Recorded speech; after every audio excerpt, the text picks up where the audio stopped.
loud for y'all. Hello. Hi guys. Eep, eep. I'm all dressed up. How are you guys today? Let me say hello to everyone. I can't see who's first. But hi Danny, hi Infernal, hi Chewy, hi Jay Lopez, hi Kev, hi Leo, and hello Kick as well. We're multi-streaming today. Do I do TikTok also, guys? Is that obnoxious? I don't know. Also, I'm getting annoyed because, guys, look how cute this cute outfit, right? Cute outfit. There is so much space in this skirt, but I'm like, I don't want to return it because it's so cute. But like, OMG, it's like slipping down. So I'm kind of like, I don't know. I just want it to be like this. I don't even know.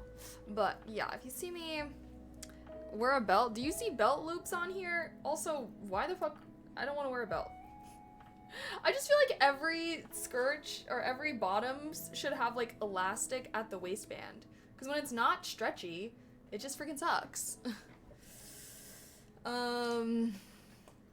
Wear suspenders? Do I look like I was born in freaking 1920, bro?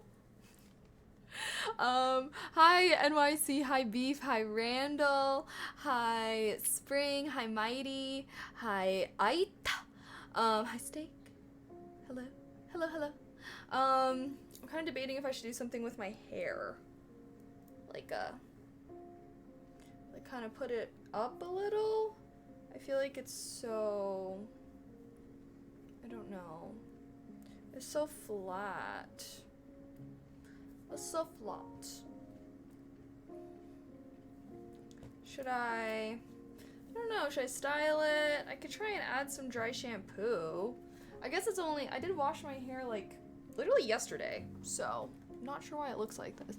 Let me see if a little dry shampoo can maybe save me. Oh, the skirt not fitting me is pissing me off though, because then my freaking spandex keeps coming out.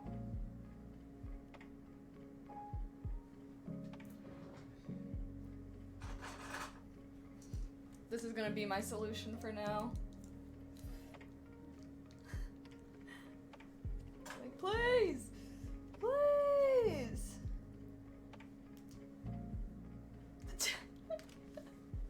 Trying my best here. Trying my freaking best, okay? Whew! Okay, anywho. Ditching volleyball, that's a sin. It's a sin? Oh my god. No one told me that. It's okay. I commit lots of sins. I love eating shellfish. That's a sin. I have touched a football, which is pig skin. That's also a sin.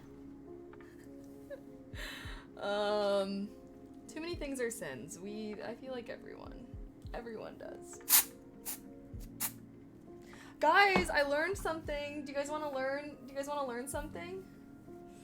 I learned the difference between Catholics and Protestants. I've always wondered, like, what's the difference between Catholic and Protestants? Obviously, they're both Christians and whatnot. And I found out that the difference is that Protestants believe that Jesus died for our sins, so we're all gonna go to heaven. And then I guess Catholics believe no, you still have to like live this life and prove that you're a good Christian in order to get into heaven. And I was like, oh, I didn't know that like Protestants. I don't know. Sorry, this is like based off of our conversation like multiple streams ago. But anywho, just bringing that up randomly, I was like, I've always wondered what like the difference in beliefs are. And now I know. Now you guys know as well. We're all learning. He will gladly. Thank you so much for the sub with Prime. Happy 2 months. I appreciate that. Thank you. Mwah. Heart. What am I getting into tonight? Oh yeah. Okay. So I'm partially ditching beach volleyball to go out. I didn't want to leave Mochi alone.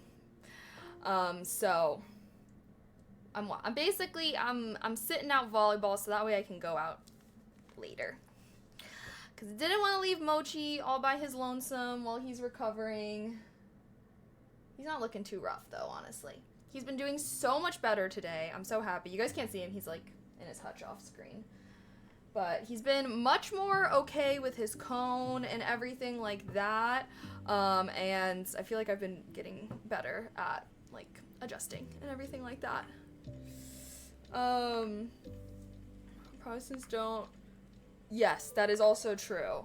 Let me see. Let me see if I can find the part in my book where I learned that. This is how deep into my book I am. I'm more than halfway. So this is the book that I'm reading right now. I just got into the scientific revolution. Humans. The worship of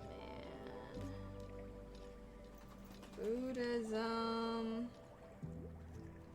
Wait, I want to read you guys the actual...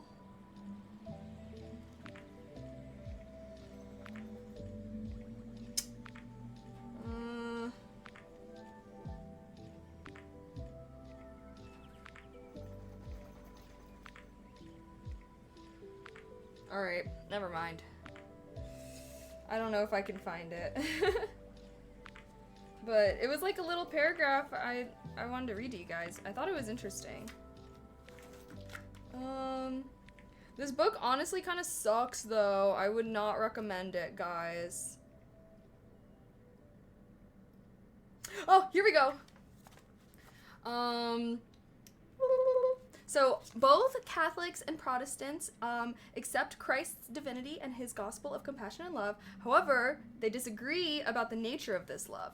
Protestants believe that the divine love is so great that God was incarnated in flesh and allowed himself to be tortured and crucified, thereby redeeming the original sin and opening the gates of heaven to all those who professed faith in him. Catholics maintained that faith, while essential, was not enough. To enter heaven, believers had to participate in church rituals and do good deeds. Protestants refused to accept this, arguing that this quid pro quo belittles God's greatness and love. Whoever thinks that entry to heaven depends upon his or her own good deeds magnifies his own importance and implies that Christ's suffering on the cross and God's love for humankind are not enough. Interesting. So interesting. Like, I don't know, like, as someone that was not brought up Christian, I've always wondered that. I've always wondered, like, what is, like, why, you know what I mean? Like, why aren't y'all homies? Like, why are y'all making such a distinction between one another? You know what I mean? But anyways, I thought that was cool when I learned it, so I wanted to share it with you guys. This is the book that I'm reading, Sapiens. This is the one I was complaining about last night, where I feel like the author kind of acts like his readers are stupid. Like, he's always being like, now it might be hard for you to believe, now blah, blah, blah. Like, I don't know, he's so patronizing. He's honestly an idiot. I genuinely think he's an idiot. Which it sucks. It sucks when idiots write books about interesting topics. Like, this is such a good topic, but then he just be, like, going off on tangents, saying the stupidest shit ever, and it's just like... My fucking guy. What the fuck? And yeah, and then I looked him up, and I guess he's like pretty heavily criticized, so. The science community agrees with me that this guy is kind of stupid. But he's still talking about really interesting subjects. I'm also like already more than halfway through the book, so I'm probably just gonna finish it anyways. But the first part of this book was really good. I really liked it. If you have thought about reading this book, I would recommend just read section 1. Once you get to part 2, the agricultural revolution, dip out. Dip out, because that's when he starts being a fucking idiot. Maybe not. Maybe this part was okay, actually. Once he got to section 3, which was like religion, that's when I felt like he started being a fucking idiot. And I was like, bro, what are you talking about?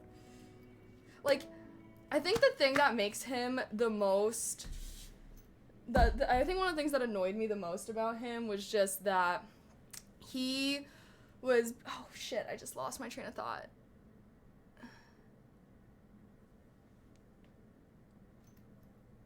I don't know. Now I just lost my train of thought. Sorry, it's gone. Free Mochi. I wish I could free Mochi, bro. He's just in there. Streamer reads on stream. Yeah, sorry. I like to read. You bought a book for something you could have Googled? If you think that's the reason why I bought this fucking book, you're an idiot. Obviously, that's not the reason why I bought the book, was to learn that one singular thing. I have been talking about things that I've learned from this book nonstop, actually, for the past couple of streams. And if you think that reading educational texts are the same thing as fucking Googling something, I don't know what to tell you. Good luck learning in depth about topics.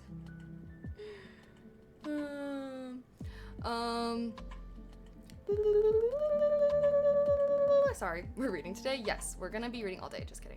Hi Heisuke, hello. That's been happening to you a lot lately. Am I okay? Wait, oh, losing my train of thought? Yeah, I think it's okay. I mean, I have been a little stressed out this month. I feel like I do have a lot more things on my mind than normal. It's always like I'm talking, and then I start thinking about something else, and then I'm like, wait a minute, I'm talking right now. What was I about to say? Like, I feel like my thoughts are intruding my speaking more so than recently. I don't know. Any advice from Kaylee today? My advice, read a book. Read books. I cannot deal with the illiteracy of the current population and society in which we live. So please read books. If you haven't read a book in the past year, pick one up. Just choose a short one, bro. Like, just choose one that's choose one that's like less than 200 pages, please. Alpha! Just making sure, thank you. Have you read 100 Years of Solitude? No, I've not. I read manga. That doesn't count. Sorry. Manga, graphic novels are more like, you know, you're not really reading, you're looking at pictures and reading a little bit of dialogue, but you're mostly looking at pictures, you know? But hey, better than nothing. I tried to get into manga, and I couldn't. For some reason, my brain does not vibe with graphic novels. And I wish it did, because, I mean, I love anime, and obviously, like, so I imagined I would enjoy manga, but I'm like, I would just rather read a book than having to look at pictures. I don't want to read a picture book. That's what it felt like. It was a picture book. I'm like, I don't want to read picture book. I want to either read book or watch animation. I don't know, man. She doesn't. Oh, I know a little bit about the Hunter x Hunter manga and everything like that. Especially because once the dude passed away, I was like, oh, he's not gonna release anymore. I wonder if they're gonna make. I don't know if they're ever gonna animate the Dark Continent? Is that the manga that hasn't been adapted yet? Does comic/manga/manhwa count? No. And what about audiobooks? Also no. The reason why, like, okay, so what I just said, why people need to read more, is because people, like, it's a reading thing. It's a reading. It's not just about the information that you're consuming. It's about having good, because we all use social media, right? And we have to read for that. I imagine you have to read for your job. Like, reading is just a life skill. And I feel like too many people don't really do it enough, which means that they're not great at reading. To know if you have not great reading abilities, do you have to read things multiple times before you get the meaning of it? If you read something and then took a quiz on it, would you be able to do that quiz without going back to the reading and referencing things? Could you, like, I don't know, vocabulary I think is also huge. Like, I feel like people that don't read, like, people that read always are basically almost always gonna have bigger vocabularies than people that don't. But yeah, there's lots of benefits to, like, actually reading, and it's not just about the information. Like, even if you're just reading fiction, that's good. That's still good. You can be reading fiction fairy smut, okay? Still good. Still good. Because you're still working that part of your brain and fostering that skill. And like, I just feel like if more people read books and stuff like that, that we wouldn't have so many people on frickin' Twitter being like, oh my god, you said that you love pancakes, so you fucking hate waffles. Oh my god. Like, I don't know. I'm just like, do people know how to... You know what I'm talking about, bro? Like, I think that... And maybe that's just a me thing, because, like, I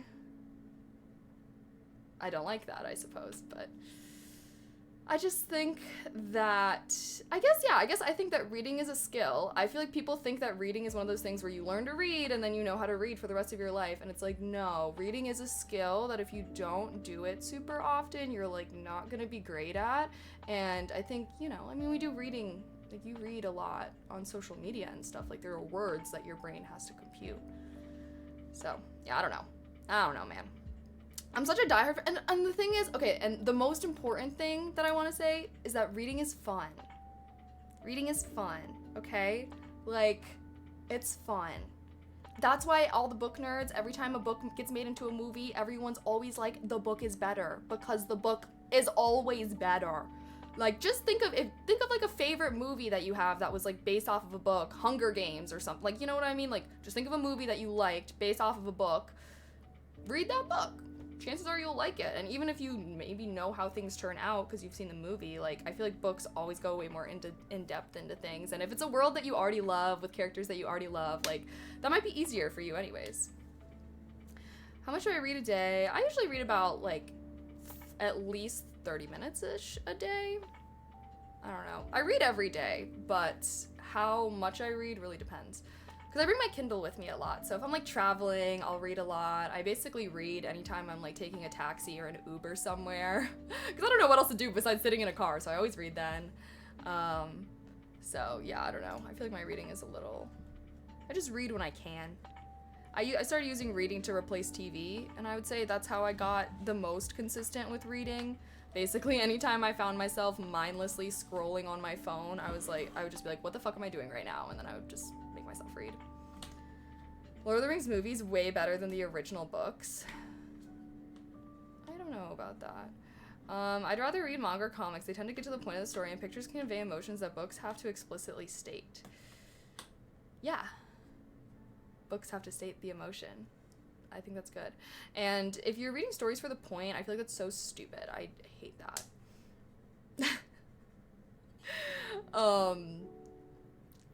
Because I feel like what makes books good is not the point, if that makes sense. Like, because the movies, whenever there's a movie adaptation of the book, they're getting to the point, right? Because they only have so much screen time, so they got to get to the point. That was like what Dune is. They're like, okay, Dune 2, the point, we're having Paul have this rebellious moment. They skipped all the stuff in between, though, which that's the good stuff. That's the important stuff. The world building, the character building, all of that stuff. A million, bajillion, gazillion times better. Why did you leave cybersecurity? It pays good. Because I'm not a slave to money. That's not the only factor that I make decisions on. Sorry, I'm kind of on one. I'm on one a little bit today. I apologize, but not really. Great field to go into. I highly recommend cybersecurity. Corporate America was just not the vibe for me personally. I was not vibing with the corporate office worker lifestyle. I think that after experiencing being a content creator and having the creative control and the schedule flexibility and all of that kind of stuff, I ultimately, I still did my job. I graduated and everything, like I could have dropped out of college to be a content creator. Like that's what a lot of motherfuckers do. Anyways, I finished, did my job for a year because I was like, I want to see what this is actually like. And yeah, it's just not a vibe. Not a vibe for me personally. I think that it's not a vibe for a lot of people, and I'm very lucky that I had another choice that I could do. But if I didn't do content creation, I would have for sure stayed. It's a good job. Compared to other jobs, it's a great job. But once I experienced being able to have my own freedom and everything, it was very hard for me to go back and suddenly be on someone else's schedule, having other people tell me what to do, and especially because it's I'm bottom of the totem pole, so it's not even like I'm doing all this shitty stuff. It was just not a great vibe for me personally, but yeah. Remember when your good pal told you corporate was the worst? Okay, fair, but like I also had to do it myself. You know what I mean? Like I feel like if I never would have done it, I would have always wondered. Plus, like other people would have been like, you should have just given it a shot, blah blah blah. You know. So I'm a big believer in the don't knock it till you try it. And I love school. Like I liked school, and I feel like it was similar to school in a lot of ways. So I don't know. I think I could have liked it. I just. I didn't like working, like, I think the one thing that really just set me off the rails was I was working under a manager who was just so clearly an idiot, and it was just so frustrating. It was so, and I'm sure we've all had an experience where you have, like, someone that is just not, like, an idiot that's higher up than you, so they get to tell you what to do, and they're trying to, like, push back against your ideas, and it's like, but they don't actually know anything. And I was just like, oh my god, I cannot deal with this. Like, you don't even know what you're talking about. Like, why are you telling me to do this? Like, I literally just got here. I'm fresh out of college. I don't know. You're supposed to be the manager. You're supposed to know things. You can't just tell me to do everything. And then when I try to ask you questions about it, you don't even have the answers because you don't know how to do it. Like, what the fuck? Yeah, so that kind of set me off the rails a little bit. That's what made me be like, okay, fuck this shit, I'm out. Like, problem is I see reading is not as entertainment, therefore it requires focus and uses up my mental bandwidth for the day. It's hard to do after a work day, therefore I'm only ever going to read nonfiction, and it's going to be audiobooks or in small chunks. See, but I think that the fact that you only read nonfiction definitely makes it not entertainment. Because, you know, I'm reading nonfiction right now, and I'm glad I'm back in my nonfiction phase, but fiction is way more fun to read. Fiction is way more fun to read, especially because, like, once you practice your reading abilities enough, it does not require mental work. Like, when I was reading my fiction books, like, it was just like I'm watching a movie in my head. I'm not like consciously thinking about the words that I'm reading. I'm just like absorbing it and then like basically having a movie play out in my head. So once you read enough, guys, reading is entertaining, it does not require mental work, and it is just as good, if not better, than fucking watching TV or something. But definitely, that's why fiction is so important. That's why I always recommend people, if you want to get into reading and you want to enjoy it, start with fiction. Because, like, nonfiction is great. Like, I love nonfiction. If it's a subject that you're interested in, you may be really interested. But, like, when you're reading nonfiction, you want it to be thought-provoking. Like, you want to be thinking more, right? Because chances are you're trying to learn something or whatever. But when you're reading fiction, you're not reading fiction to learn. So you can kind of more so just experience the story. You don't have to, like, read it and then think about what you thought of what you just read. Because that's what I do when I read nonfiction. I, like, read the nonfiction, and then I kind of think about what I'm reading. I'll talk about it a lot. I feel like I talk about my nonfiction books a lot on stream. So, yeah. We start with fiction. It's more fun. And then once you're having fun with it and reading isn't so much of a chore, it'll be like a bajillion times easier to like get into that nonfiction when you have the mental bandwidth. But I think that's another issue too, is like so many people do view reading as kind of like a self-growth type of thing, when like no, it can be degen fun. Like I swear it can be degen fun, okay? And therefore because they think it's like this self-growth, they like only read nonfiction shitty ass boring books. I mean, I love self-growth books, so I can't shit on them that much, but it's just like, if that was the only thing I ever read, like, yeah, I would not think reading is that fun. Nonfiction it is good, but it's just, like, not as entertaining. Like, I want people to view reading as, like, a form of entertainment and not just, like, something they have to do. And I feel like if you only ever read nonfiction, like, you don't even let yourself read fiction, like, you're never gonna become a real reader. Like, I feel like everyone that I know that, like, loves reading and reads a lot, they got very heavily into fiction, and they read a lot of fiction. And then you read, like, nonfiction books here and there, but anyone I know that only reads nonfiction books, they are not real readers. They're reading, like, a book every few months or something. Like, they're fake readers. Just kidding. Anyone that reads books on a semi-consistent basis is a real reader. I won't be a gatekeeper. Studying history at uni ruined fiction for me, but also I am lame. What do you mean? Wait, actually, do tell more. I'm curious. I want to know. I hated fiction in school and thought I hated reading. Then I picked up... Wait, really? And was hooked. Wait. Can you explain to me why you hated fiction? I guess that's crazy to me. Maybe you're like, I don't know. Like I said, like all of my friends that get really into reading, like they all really enjoy fiction.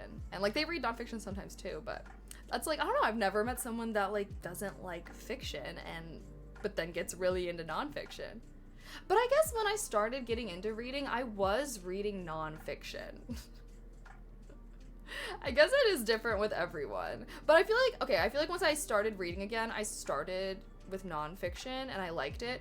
But what made me like binge reading was fiction.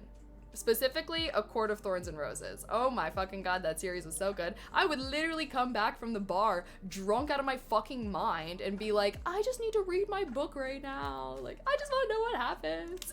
I'd be like pulling out my freaking Kindle. Like, anytime I'd be like in a party, no one's talking to me, instead of taking out my phone, I'd be like pulling out my Kindle. Like, bro, that's when you know that you are finally, like, that's what got me to be like binge reading, and now I read so much more.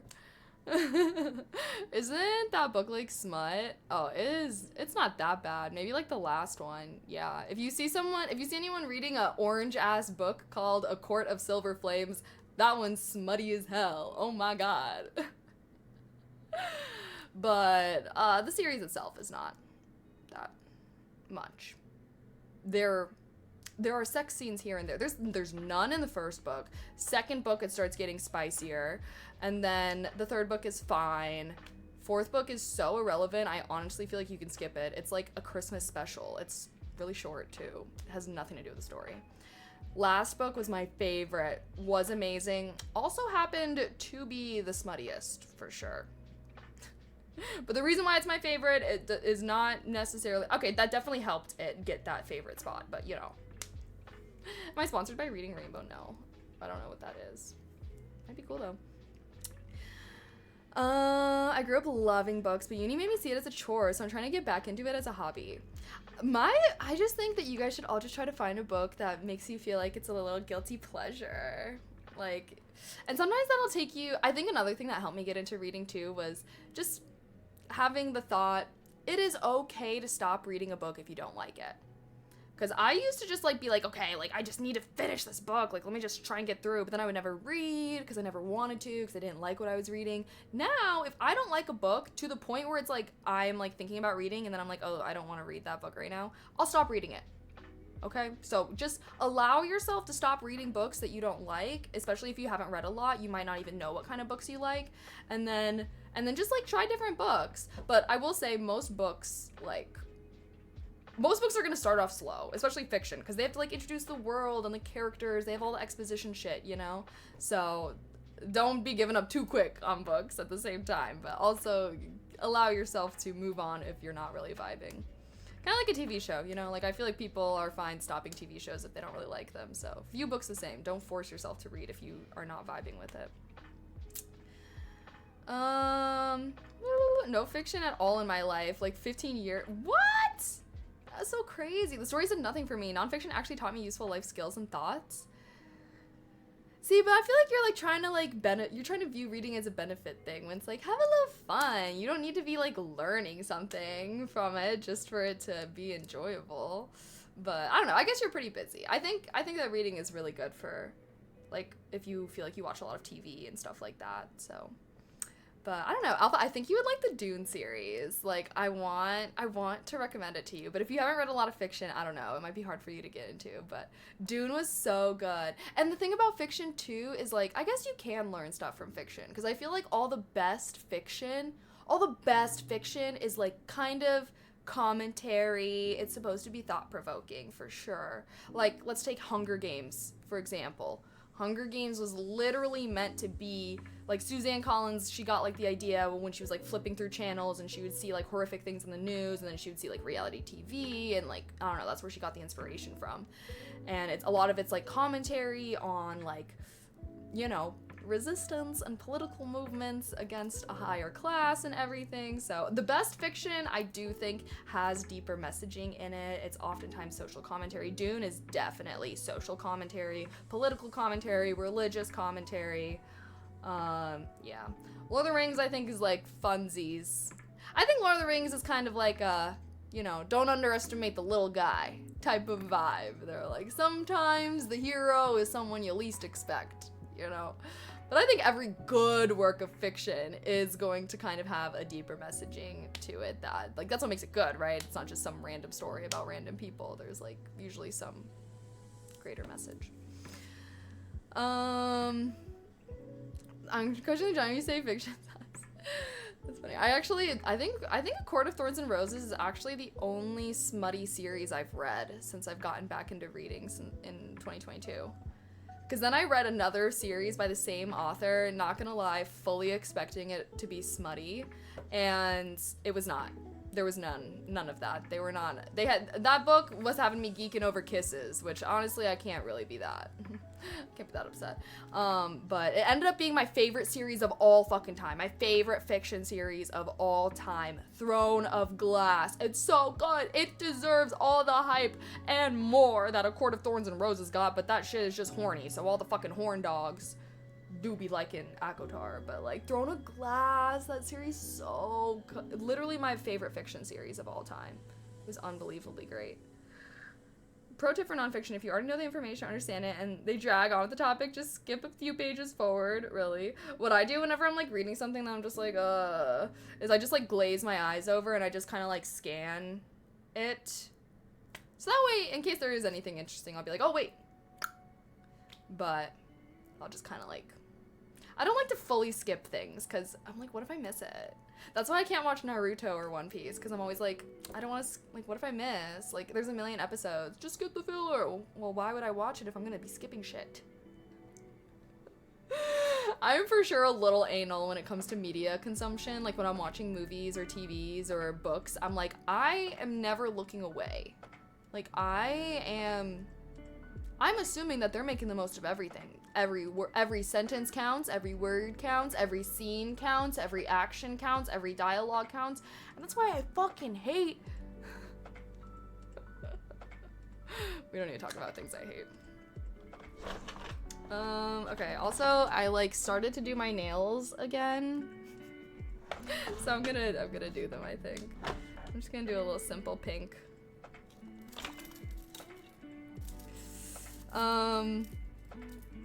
I love Lord of the Rings. Familiar is also very good, which goes into the lore. Yeah, I saw that, but it wasn't really a story. It was just kind of explaining the world, so that's why I didn't read it. I read all the Harry Potter books. I enjoy watching the movies more. Usually how it works with me, I like seeing it with my eyes. Alpha, that's telling me that you need to foster your imagination a little more. You need to... Your imagination is also a tool. Like, you can't just imagine things happening in your head. Like, I don't know. See, I feel like I'm almost the opposite, because sometimes I am just like, I hate the way that they portray things in movies. I'm like, this was a million times better in my head. I think some people actually can't. I think you're right. Some people, like, can't see images in their head. How common is that, though? How common is that, though? For real. For real. Like, okay, wait, let's do a poll. Can you... Well, okay, can you see images in your head? We'll do no. I think it's, like, just concepts. But, like, no. So, yeah, no means, like visually picture an apple in your head. Like, close your eyes and picture an apple. And then some people are like, yes, but blurry / you know.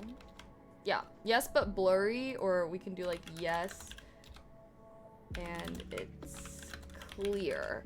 So I know there's like an in-between thing where like, I think I might be more in the yes, it's blurry group, because I feel like when I'm imagining things, I'm not necessarily imagining them completely. Like, when I'm imagining a scene in my head, I'm only really imagining what I'm kind of reading rather than, like, constructing an entire elaborate scene. I don't know if that makes sense.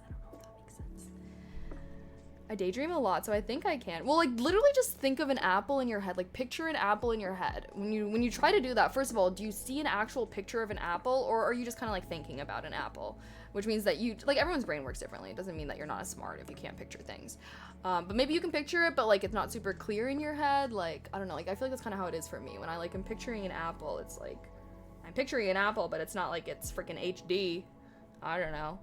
And then some people, like, see that shit crystal clear, I guess. But yeah, I think I'm in the yes but blurry one. Well, that's so crazy. I was picturing an apple before you said anything. Oh.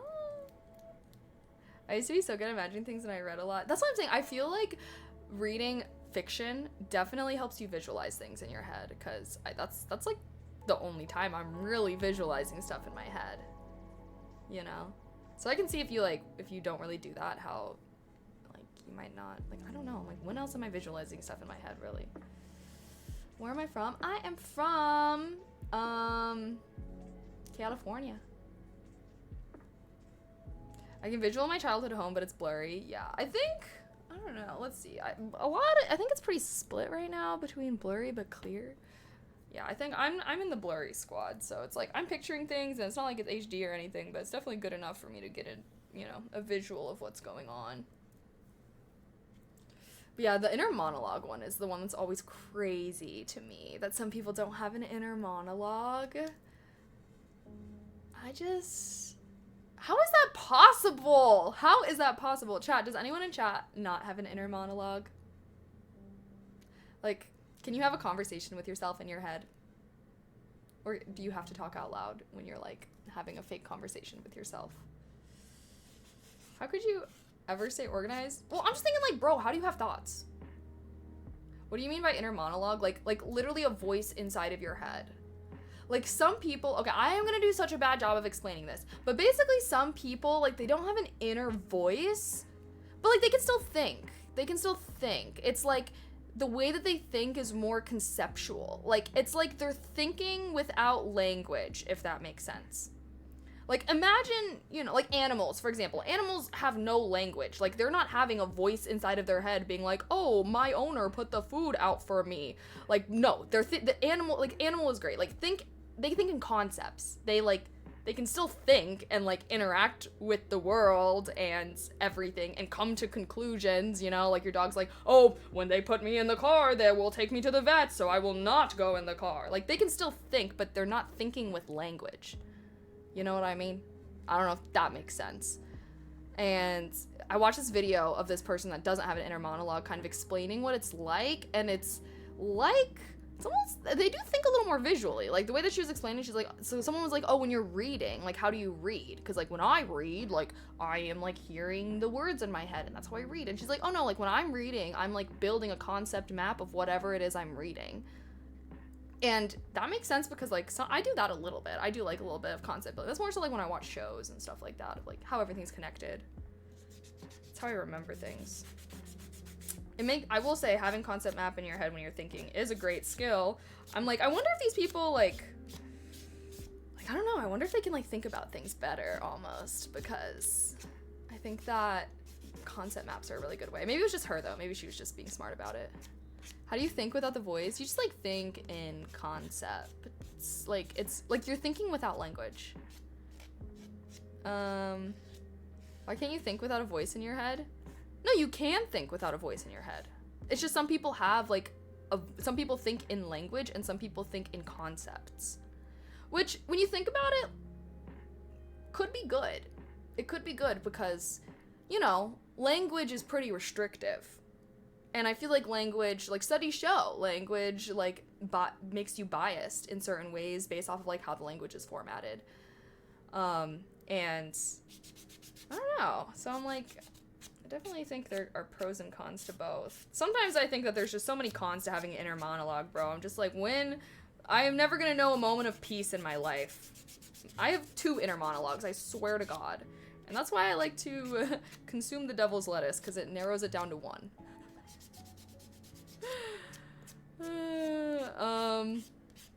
Synesthesia is also pretty crazy. Yeah, no, everyone like has different, everyone has like different brains. It is very crazy when you think about it. But yeah, I talk to myself in my head all the damn time. Probably why I'm so introverted. I know. But like, I don't know, have you ever been like with someone, you're like, what are you thinking about? And then they're like, oh, I wasn't thinking about anything. And I'm like, what? I didn't even know that was possible, bro. Yeah. She can think about it first, just picks up the keys and goes? No, like, guys, you can think, you just aren't thinking in language. Like, these people still think, they're just not thinking in language. I don't know, man. But yeah, if you've ever, like, been talking to someone and they're like, you're like, what are you thinking about? And they say nothing, they might be one of them. It might be one of the non-inner monologue havers. I wonder, like, you know, like, I don't know. Like, I wonder if, like, people that are bilingual or something like that, like, maybe they have a higher likelihood. I don't know. I don't really know how it works, so. That's a guy answer, nothing? What, do you guys say that? Because I fucking hate when I ask someone what they're thinking about and then they're like, nothing. I'm not gonna lie, I instantly lose respect for people when that happens. That's so bad. Okay, I will work on this. I'll work on this, guys. I'll try to be better. But I feel like whenever I ask someone what they're thinking and they say nothing, my brain is instantly like, oh, so you're an idiot. So you're just sitting there, head empty, no thoughts? Yeah, I can't even do that, honestly. Like, it's like my instinctual reaction. Like, I can't help it. I guess, you know, I'll try to be positive. At least they're probably way less stressed out. Like, if I had the option to turn my brain off and not have thoughts, that would be great, honestly. Like, I'm probably just subconsciously hating because I'm jealous, honestly. Because I am jealous. Like, imagine being like, oh, you know, like, I'm just not gonna have any thoughts for a few minutes. That sounds liberating. People spend years meditating to achieve that level of peace, and some people are just fucking born with it. So, good for them. Good for them. I will say, anyone that I know that's like that, they do seem to be very worry-free. I'm like, well, when you have minimal thoughts, I guess that makes sense. Right when I'm about to go to bed, my inner brain wants to figure out the meaning of life. Oh my gosh.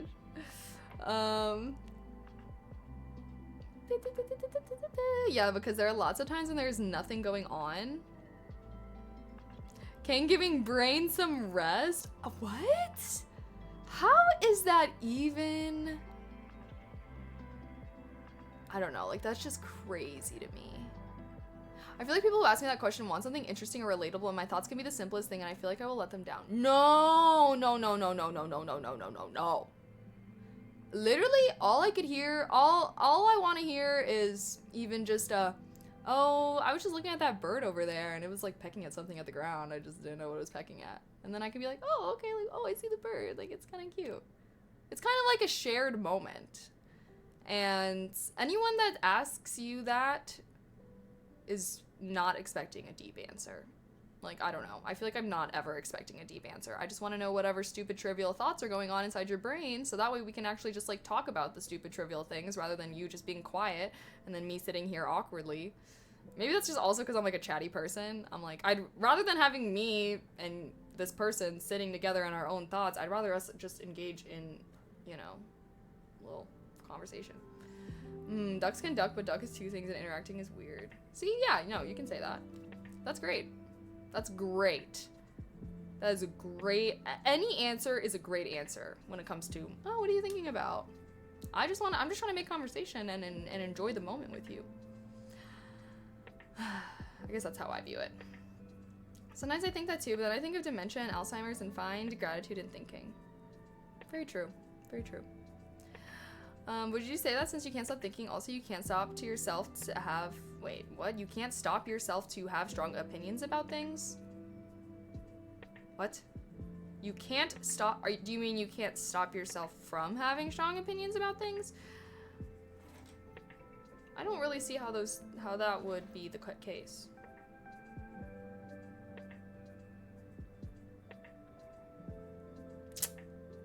Maybe I'm not understanding the question.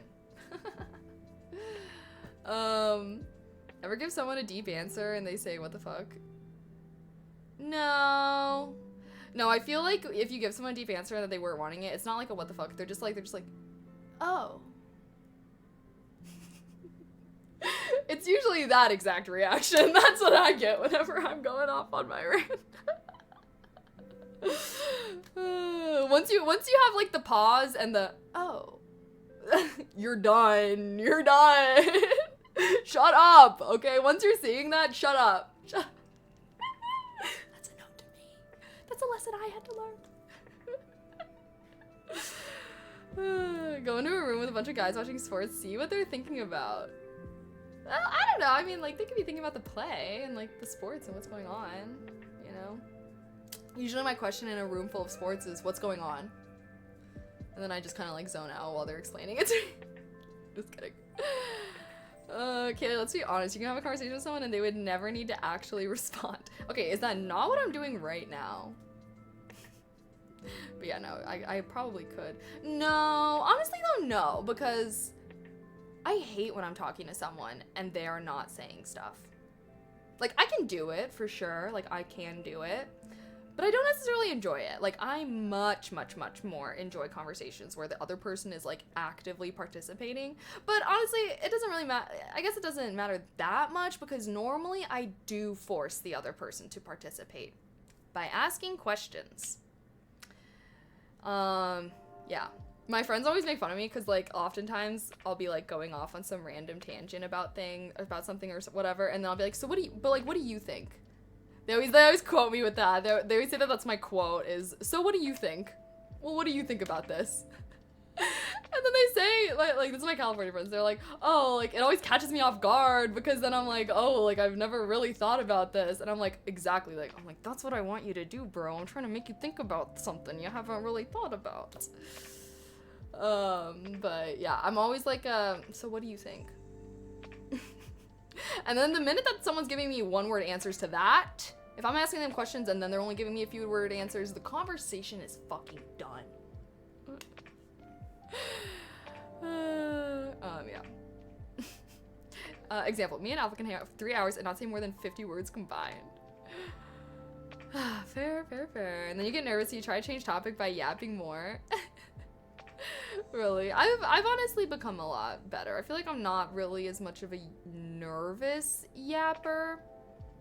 I feel like now when I get nervous, I like get quiet, which not great as well, but I don't know. Honestly, I feel like work kind of made me that way, like when I was working, because yapping is all fun and games in college, but then once you're like around your coworkers and you're like, all right, I can't just be yapping about everything, like, I don't know. I feel like then that, and now, so then I don't know. I feel like I just kind of like I became more quiet when I'm nervous in social situations rather than just yapping because work vibes, I don't know, right? Like I feel like with work too, I was like, I don't know. I always had like a mental distance, like these are not my friends, these are my coworkers. Thanks to my mom. She would always say that. She's like, remember, your coworkers are not your friends. I'd be like, okay, mom.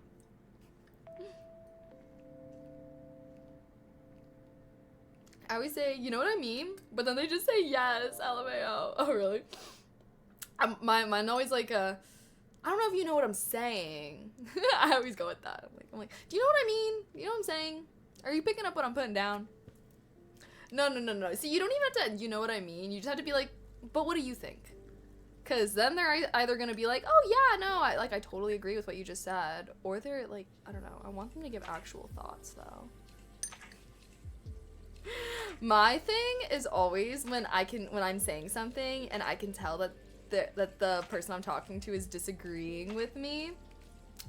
And then they're like, yeah, I don't know. And I'm like, well, do you think differently? Just say so if you do. Like, I don't know. Like, that's one thing, too. Like, I don't know.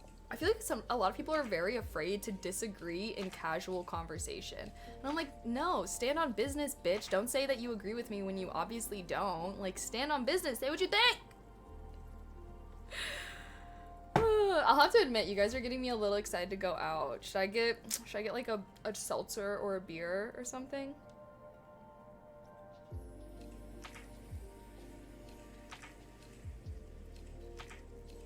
Let me see how far my friends are.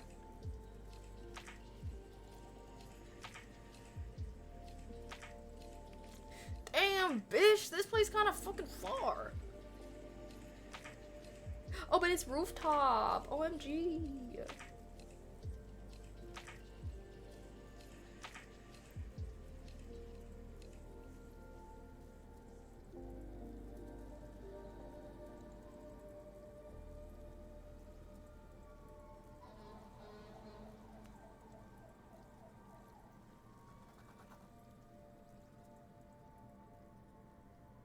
Mochi? You okay? I think Mochi's okay. Oh, hold on. He has an itch. He has an itch. Also, more Spanish. He has an itch, though. Mochi, you got an itch? You can't scratch with your cone? Ah! Let me help you.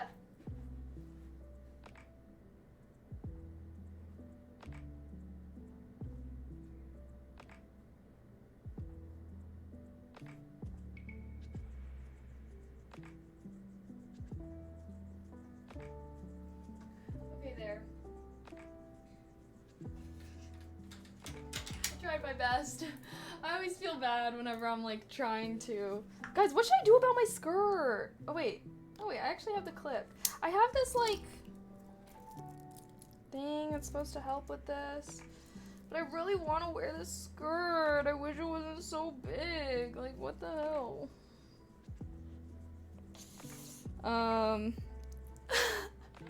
Laughing at me bumping my head? OMG.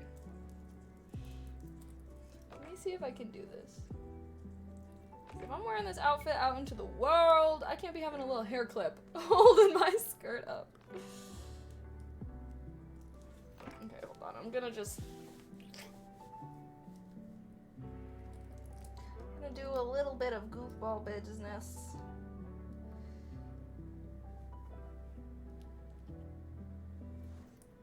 Bro, what the fuck? Can this thing just like open more, please? Literally, why? Why is this? And I got it the wrong way. Amazing. Why does this not open more? OMG. OMG.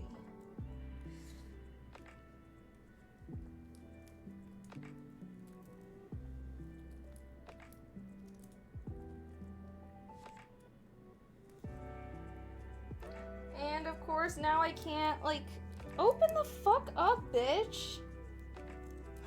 Sorry. Like, raging over here.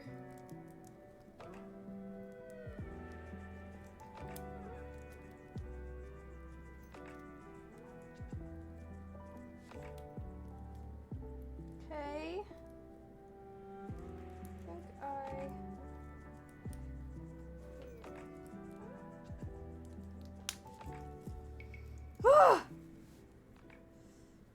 okay, where's the skirt? I need there to be a lot taken in.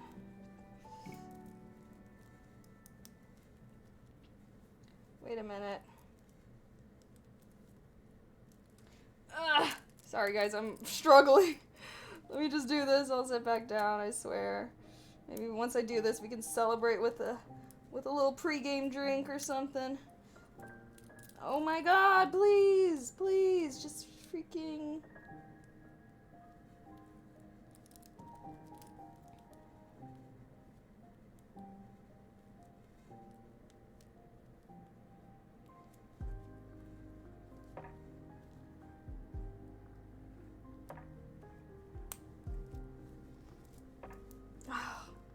The way that it's still loose.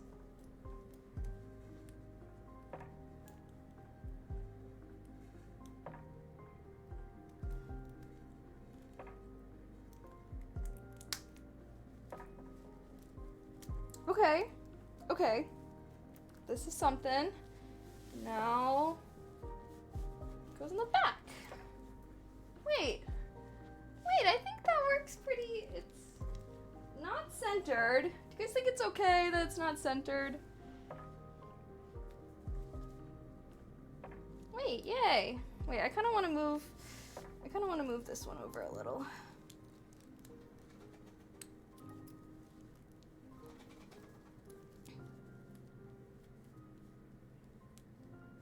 Oh no. I should not have done this. I should have just left it. Hold on. No. I'm like, should I just step aside? I thought this would be easy. It is proving to not to be easy.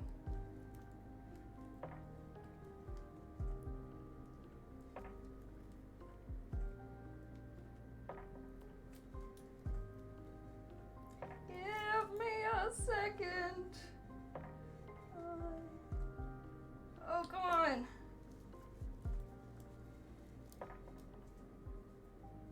Okay. Think. Yay! Much better. Okay. You guys want to hear some bullshit? This is an extra small skirt. Am I supposed to go into the children's section? What the fudge? Okay. Anywho. Should I get a drink? We can pregame a little. I was told my friends I was planning on meeting up with them at like 7. I'm thinking, let me do my nails first. You shop from Korea. Yeah, no, I actually do. That's why I really like more Asian brands, because I do feel like they run smaller. Oh, excuse me. So they fit me better. But at least the great thing about having clothes that are too big is you can always tailor them to fit you. I feel like, you know, I don't know. I know girlies be. It's just hard. It's just like, I just think that all human bodies cannot possibly be 3 sizes, 4 sizes, or 5 sizes. Like, we need like 10 sizes. Like jeans. Like, why are skirts small, medium, large? Like, why are they not like jeans where there's like a million different sizes? Where's my little... Hold on.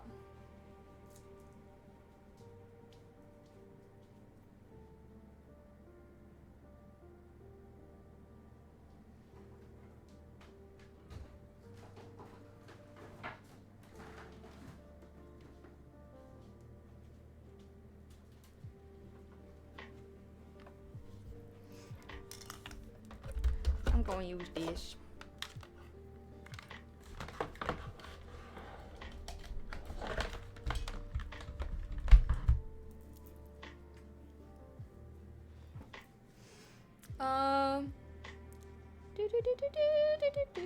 They don't have a petite size? No, they have extra small, which is supposed to be that. But I'm just short. I feel like my body is proportionate with my height. Like, I don't even know. That's the thing too, is like, I don't even feel like I'm that like small. You know what I mean? Like, I'm just short. That's all.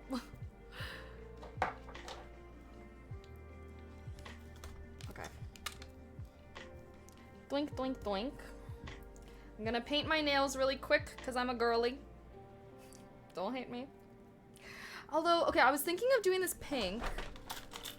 Guys, should I do pink or should I do orange? I feel like I only want to do orange right now. I was gonna do this like nude-ish pink type of color. Is that boring?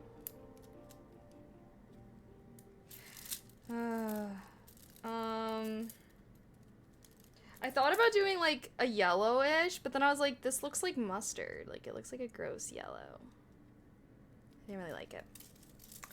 What else do I have? I like my jelly ones, but I don't really like doing the jelly ones. I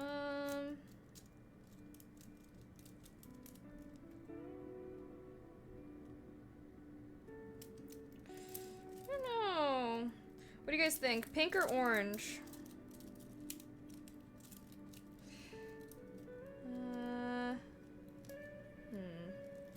Or brown. Do Do you guys like darker nails or lighter nails?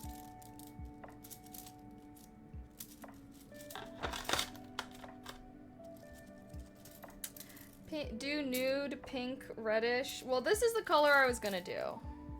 It's kind of like a pinkish mauve nude. I just felt like it was very neutral, and it matches with a lot of things. Because also these nails need to be camping vibes a little bit, because these will probably be the nails that I have when I go camping in like a week. So that's why I didn't want to do like a super aggressive or bright color, because I didn't think it would be the vibe. I think I like this one though. I could do like some kind of greenish. I feel like it's kind of ugly though.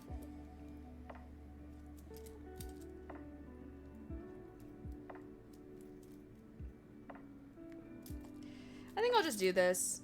It's pretty, I feel like this is like pretty neutral, kind of matches everything. Basic, you know?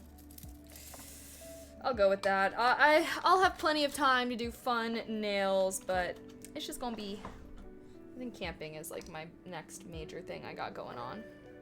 Like the nude, yeah. I do normally like to go for a more simple vibe, because every time I try to be extra, hey baby. Hold on, Mochi. Mochi, hey, it's okay. Hey. It's alright, babes. I know you hate the cone. I'm sorry. Ow. I cannot stop hitting my head. Oh, Moch.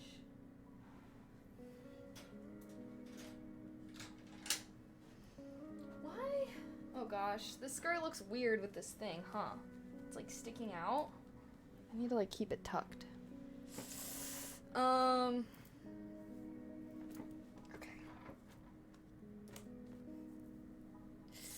Okay. Okay. I'm gonna do a base coat first. Let's see, can I get my... Oh, I can.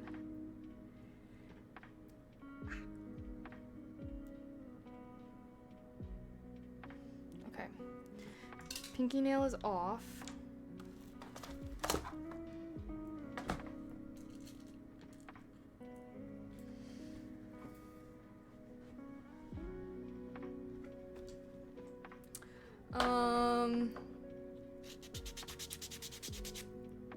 You ditched beach volleyball. Your team needs you. Sorry. I had to watch Mochi. I gotta take care of Mochi, okay? And I'm gonna meet up with my friends later, so it's alright, but I didn't want to leave him alone.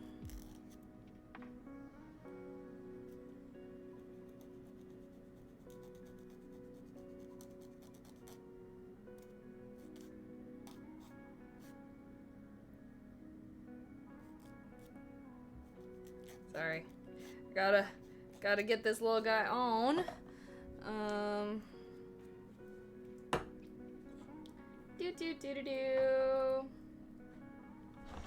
should I put my special glove on? Time for my special glove. Okay. Am I doing a cooking stream? No, not right now. I'm sitting in my office. Oh, I forgot I told you guys I would get a seltzer. Oh god, I'm so bad at doing this with my left hand.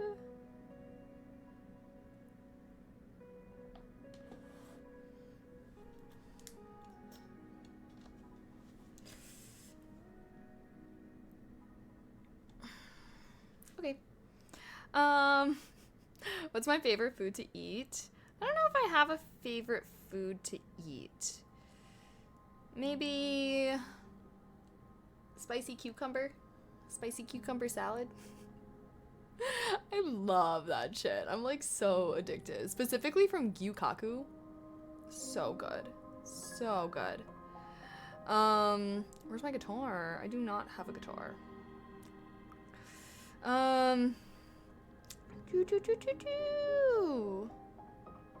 Maybe something to match the flowers on the skirt. Although I'm gonna have these nails for a long time. I'm only wearing this outfit for today. It sounds Japanese. It is Japanese. Japanese barbecue. It's a chain, I believe. Gyukaku. I think it's like pretty big at, I don't even know, but they have a few in restaurant, in a few of those places in Chicago, and yeah, they're really good.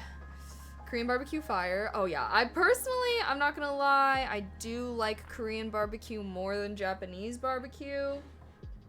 But that's just me. Japanese barbecue can still be good, and I do still enjoy it.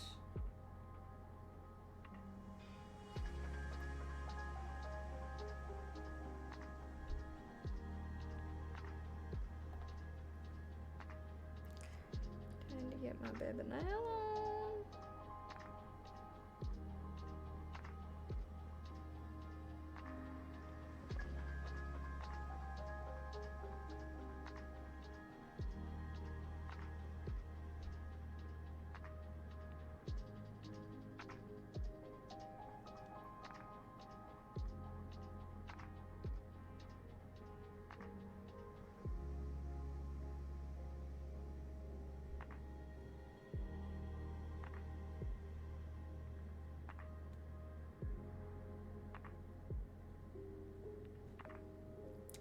I'm breaking a sweat, guys. It is freaking hot in my room right now. We have that. You have it in Canada as well. It is a chain, so I guess it's pretty big. It isn't illegal if you don't like both. I love them both, okay?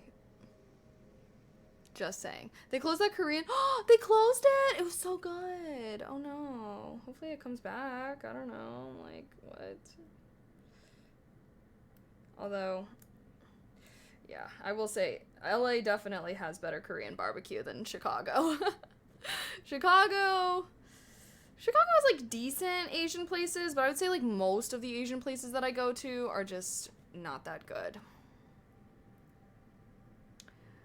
Which, well, honestly, wait, hold on. Do I even think that's true? I guess there's just not as many Asian places. So maybe that's not true. There's a lot of Asian fusion, which I don't like Asian fusion. So I guess anytime I go to like an Asian fusion place, I'm always like, what the fuck is this shit? I'm like, give me the classic Asian. I don't want the freaking Asian fusion, bitch. Chicago doesn't have great Asian restaurants. Yeah, that's not really what it's known for. I feel like Chicago is known for its Italian restaurants. Like, I feel like people here are very into Italian food.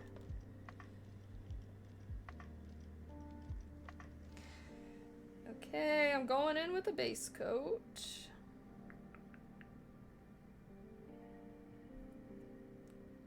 Got a fuzz.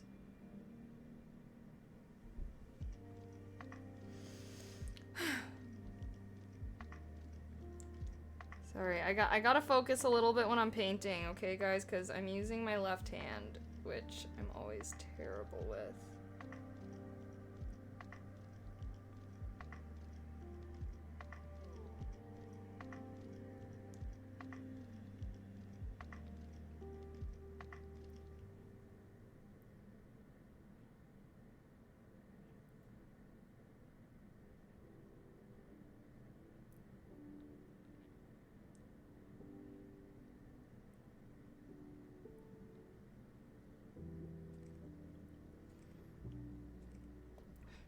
Last finger.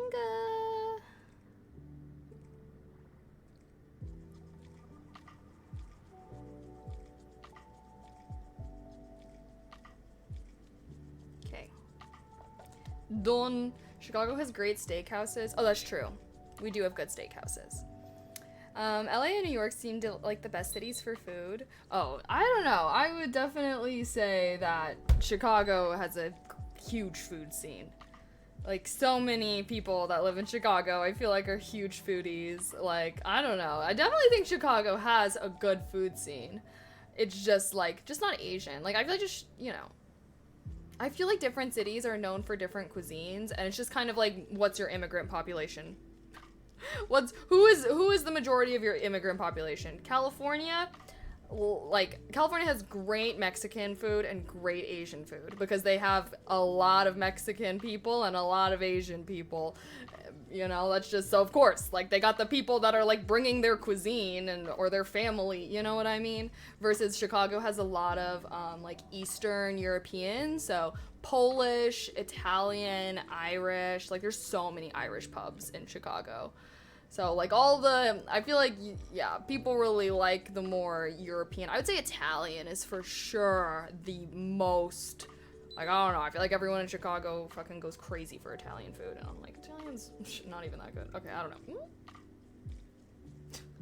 Don't hate me now. What is San Francisco known for? I've never heard anything about San Francisco's food. Is it good? Is it bad?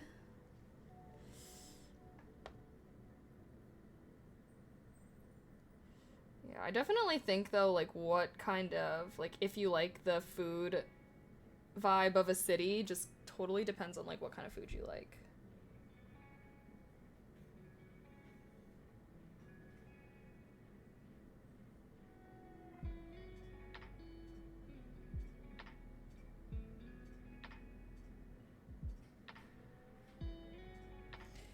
Okay, I'm doing the actual nail polish now, so I need to lock in. Chicago is the biggest Polish population in the U.S. Yeah, the Jungle. Did you guys have to read The Jungle for school? Well, if you read The Jungle, it's about a Polish family or a Lithuanian family. I know we have big populations of both. But anywho, that's based in Chicago, and it's about, I believe, a Polish family. Chances are you definitely read the part that was about, like, factory meat and shit. That's usually a required reading in school. Yellow journalism. San Fran is a tourist spot mainly because of the Golden Gate Bridge. I would not say that is the reason why people go to San Francisco. If you go to San Francisco just for the bridge, bro, what? I feel like San Francisco has a lot of stuff. Way more than the bridge. I feel like people that visit places don't usually visit them for a landmark unless it's like the Eiffel Tower. Because people definitely go to Paris just for the Eiffel Tower, you know, but I feel like San Fran, they have their, like, trolleys. I feel like the city is really cute. It's honestly, like, European vibes. Like, it looks like we were in Italy. But no, I feel like San Fran has a lot. I mostly go there just because I have a friend that lives there, so I don't really know what, like, other people go there for. Chat, if you ever have been to San Francisco, why did you go there? What drew you there?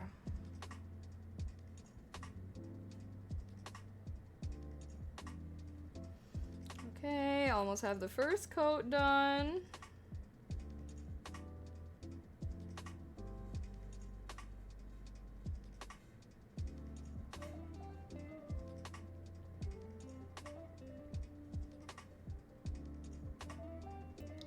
Woohoo!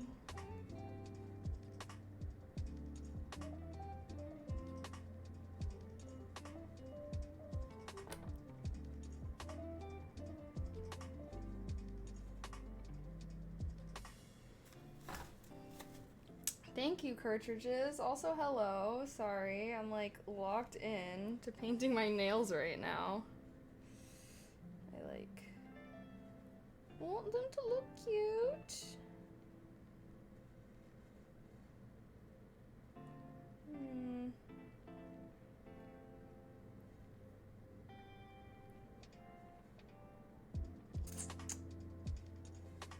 Okay.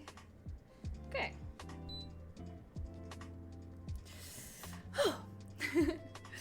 I visited friends there as well. Okay, you just like me then. Cause you work there. Fair enough. I want to go somewhere, so I spun a wheel of cities I'd never been to before, and it landed on San Fran. Oh, well, did you like it? I've been really liking, whatchamacallit, Northern California lately. It started with San Francisco. That was the first time I went to Northern California. But then I went to Carmel for my birthday, and that was so fun. Santa Cruz was gorgeous. Like, It was a really dirty city, really. I didn't really walk around when I went, to be honest, so can't really speak to the cleanliness level of it. I have heard that they have, I don't even know. Nah, you really top, what?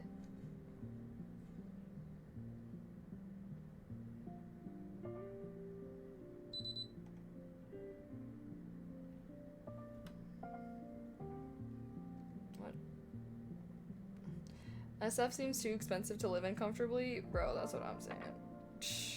That's like all of Northern California I've come to realize though. Because every time one of my new hobbies is whenever I travel somewhere, I like to go on Zillow and see how much the houses cost there. And every time I'm in Northern California, it'll be like the smallest little 2-bedroom house ever. And then it'll be like, $3 million. And I'm like, bitch, be fucking for real. Be fucking for real right now. So, yeah, I don't know. I don't know if I'll ever... I can't even afford LA, bro. Maybe one day, though. Maybe one day.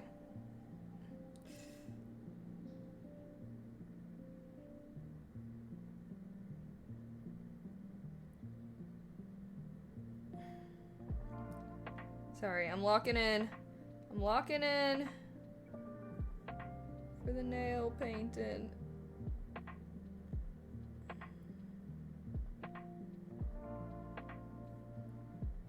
Am I doing Invisalign? No, but I actually am doing something similar. I'm doing, it's not Invisalign, it's, what's it called?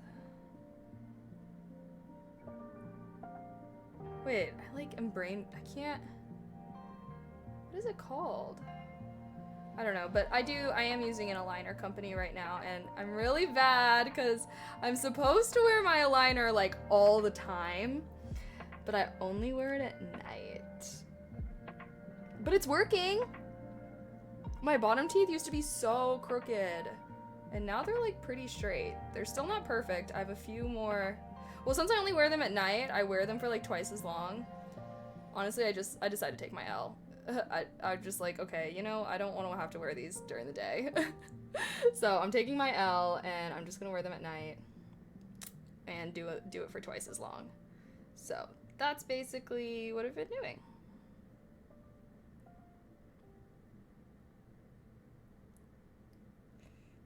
Okay, almost done. And I honestly do think I need to do a third coat.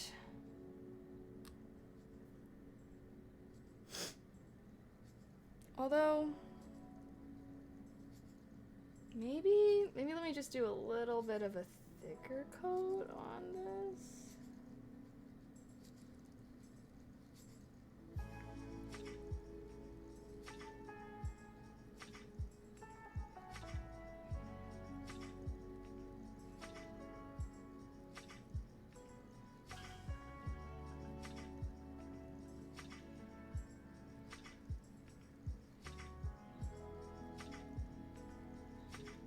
Okay, wait guys, they're so cute.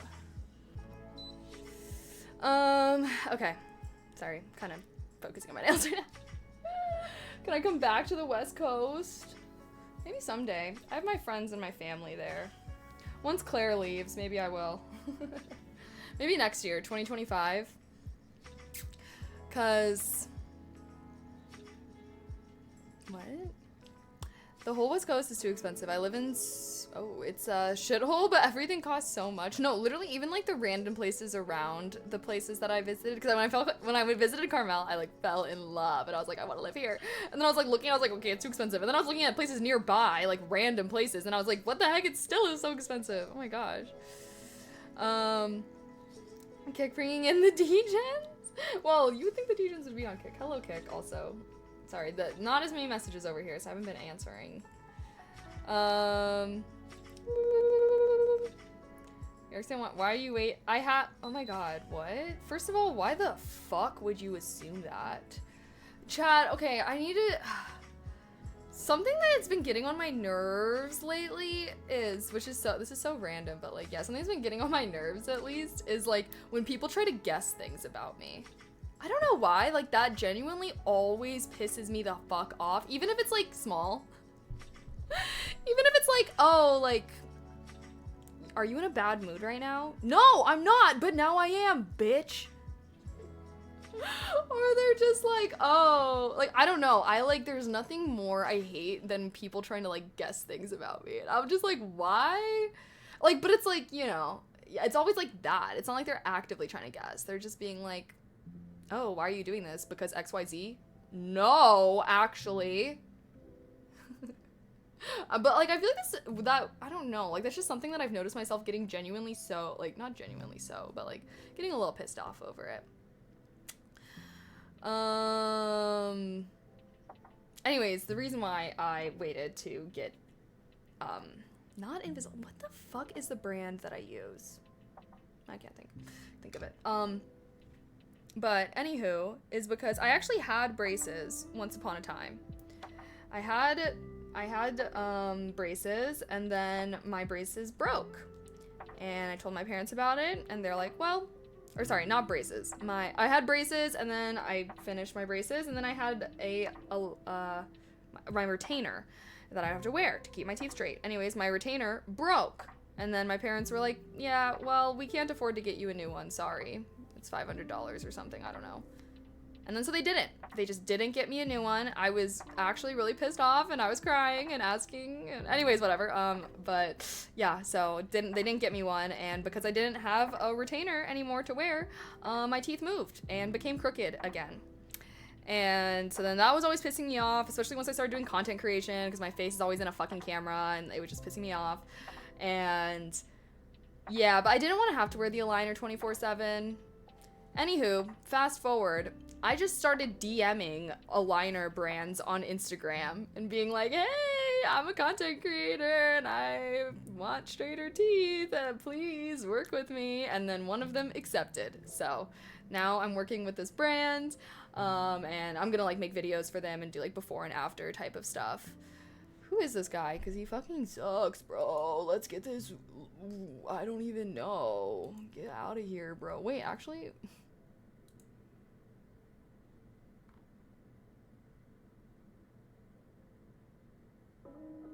Sorry. I'm giving you the boot because you're annoying me. I love having the right to ban people because they're annoying me. That's why my only rule is good vibes only, and I'm the one that decides if your vibes are good or not. Did you get banned? No, we just got a little timeout. But yeah, if you're gonna come in here and say shit to me and then say shit to my chat, bitch, go sit in a corner for 10 minutes and think about what you did. Okay, now I'm doing the top coat, and then I'm all done. With one hand. I don't even know if I'm gonna do my other hand, though. Unless I can pry off the rest of my nails.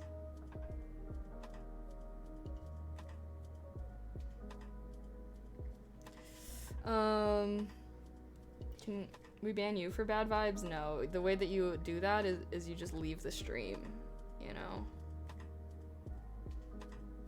Sorry. Chatters cannot ban streamer. Streamer can only ban chatters. Hehehe. This is my stream, and I'm the queen here. Oh, I say what's going on.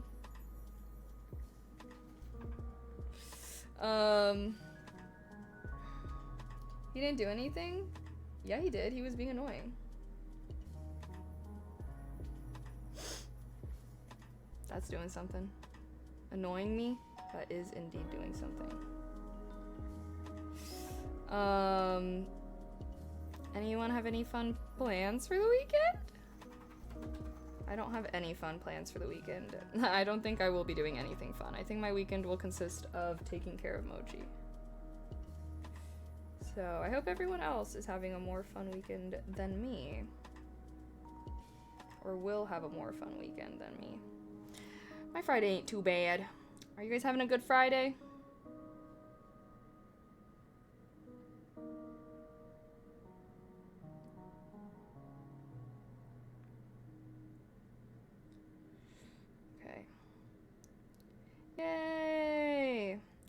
Also, I am sweating right now. My stream room is so hot. What the actual F?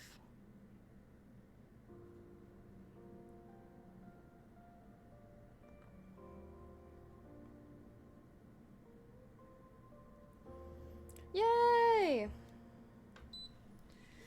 Okay. I'm supposed to be going to a hibachi grill tomorrow. Wait, I literally love hibachi.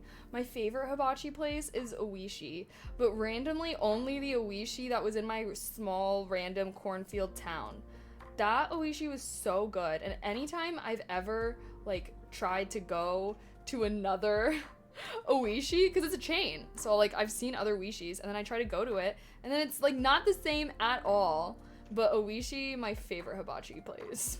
What's hibachi? It's like, you know, like where they like cook it in front of you. And they like make fried rice normally. They'll have like a little onion train that they're like choo-choo. They're like doing tricks with all the different grill equipments. I think Benihana was like the first popular hibachi grill chain.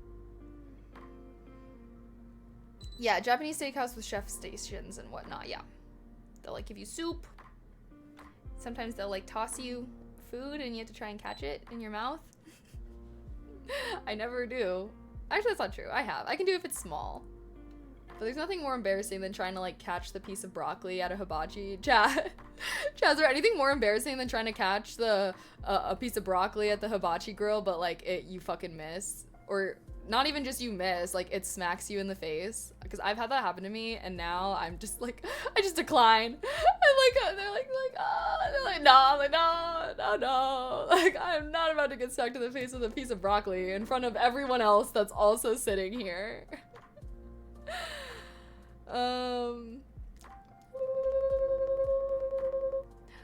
Why are their messages getting deleted?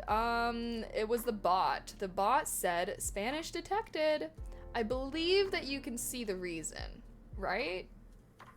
Chat. When someone gets timed out, can you guys see the reason? At least the person. I don't know though.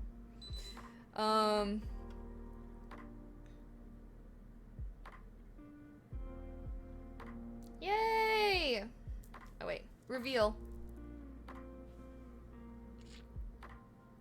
Okay, I like the nude actually. I think or like the pinkish nude. I think it looks cute.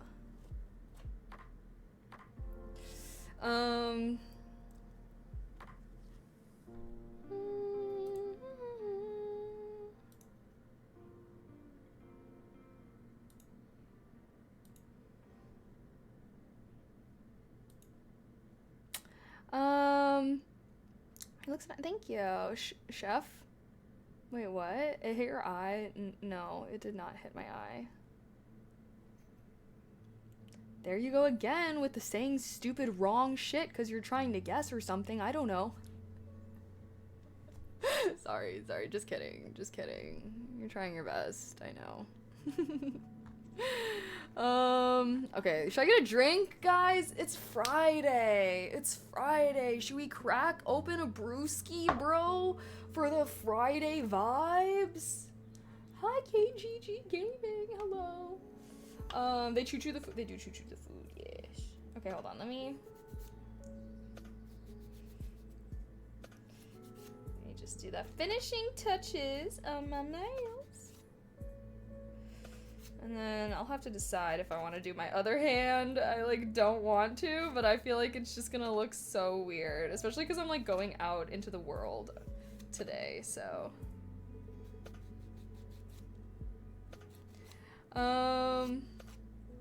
There's no healthy amount of alcohol. Yeah, correct. I think that when people are drinking, they're not doing it for their health.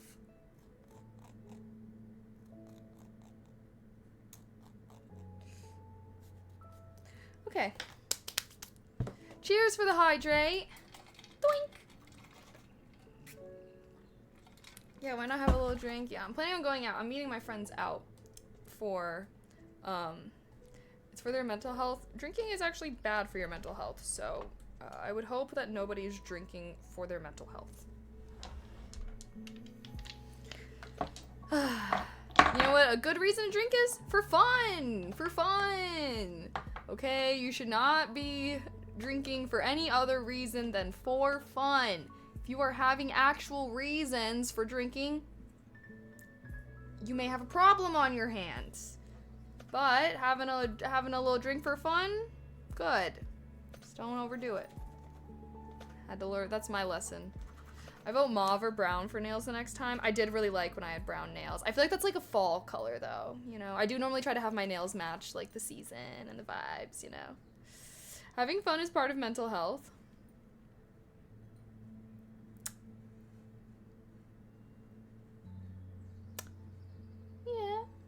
Yeah. Sure. Maybe. For some people. Sorry, I'm like trying to think. Like, is having fun? Do I think having fun is for mental health? I don't think so, honestly. I think that there are definitely people who can live good lives and like not really have fun. I just think it depends on your personality. I think it depends on your personality. Sorry, everyone should have fun, but I'm just thinking, I'm like, is having fun mandatory to being sane? And I'm like, not necessarily. Me personally, I love to goof around and have fun. Some people are pretty serious / stoic, and you know, who am I to say whether their life is good or not? They could be very happy. They're just not like fun little goofballs. Which is fine. Not everyone can be so whimsy and goofy. Fun is subjective to each person. That's true. I guess I think of fun as different than like enjoying something. Because I think everyone, like, I think that you have to have things that you enjoy in your life 1000% to like have good mental health. But like, I guess I view fun as like different than just enjoying something. Like, I feel like fun is you're doing something that is not beneficial to you, could even be harmful, but you enjoy it. Versus, I feel like you can have things that you need to do or things that benefit you that you enjoy, but like it's a different like, I don't know, I wouldn't really categorize that as fun. You just enjoy it. I don't know if that makes sense. Like, fun is doing something that you enjoy simply for the sake of it, versus like you can enjoy things that, like, I don't know, man. I don't know. Like, to me, fun is like goofy vibes, kind of. I don't know, man. That's why whenever people say like, oh, running is fun. For who? Just say you enjoy this healthy activity, bitch, because that ain't fun. Just kidding. Yeah, running is fun to some people. Now I'm just thinking about it too much. Fun is fun. You can decide what is fun to you. I just like to do mental gymnastics about every single thing that I think about. Okay, let me see if I have anything that I can drink.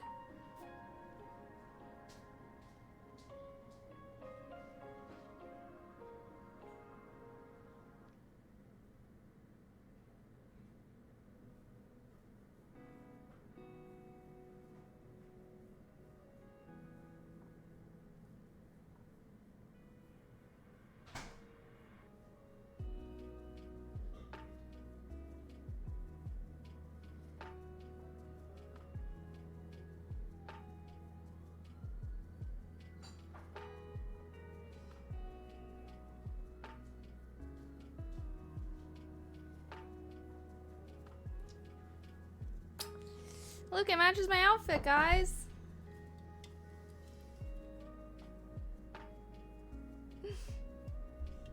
Couldn't put a shorter skirt. I do wish the skirt was a little shorter. It's kind of long, but I'm short, so every skirt is long.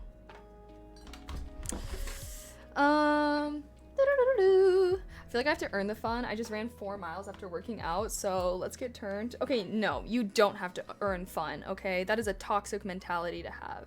You do not have to earn fun, okay? You know, just think of yourself like a sim, okay? That's what I do. If a sim gets their fun bar depleted all the way, then they get depressed and they can't, like, do anything. Okay, so it's part of just, like, taking care of yourself is doing fun things. Honestly, I feel like it is genuinely so helpful to think of yourself as a sim.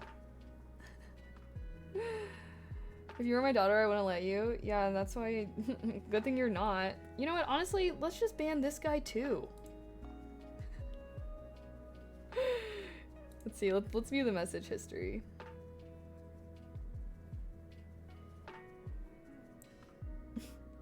Oh, this guy's a weirdo. Yeah, let's get rid of him. He sucks.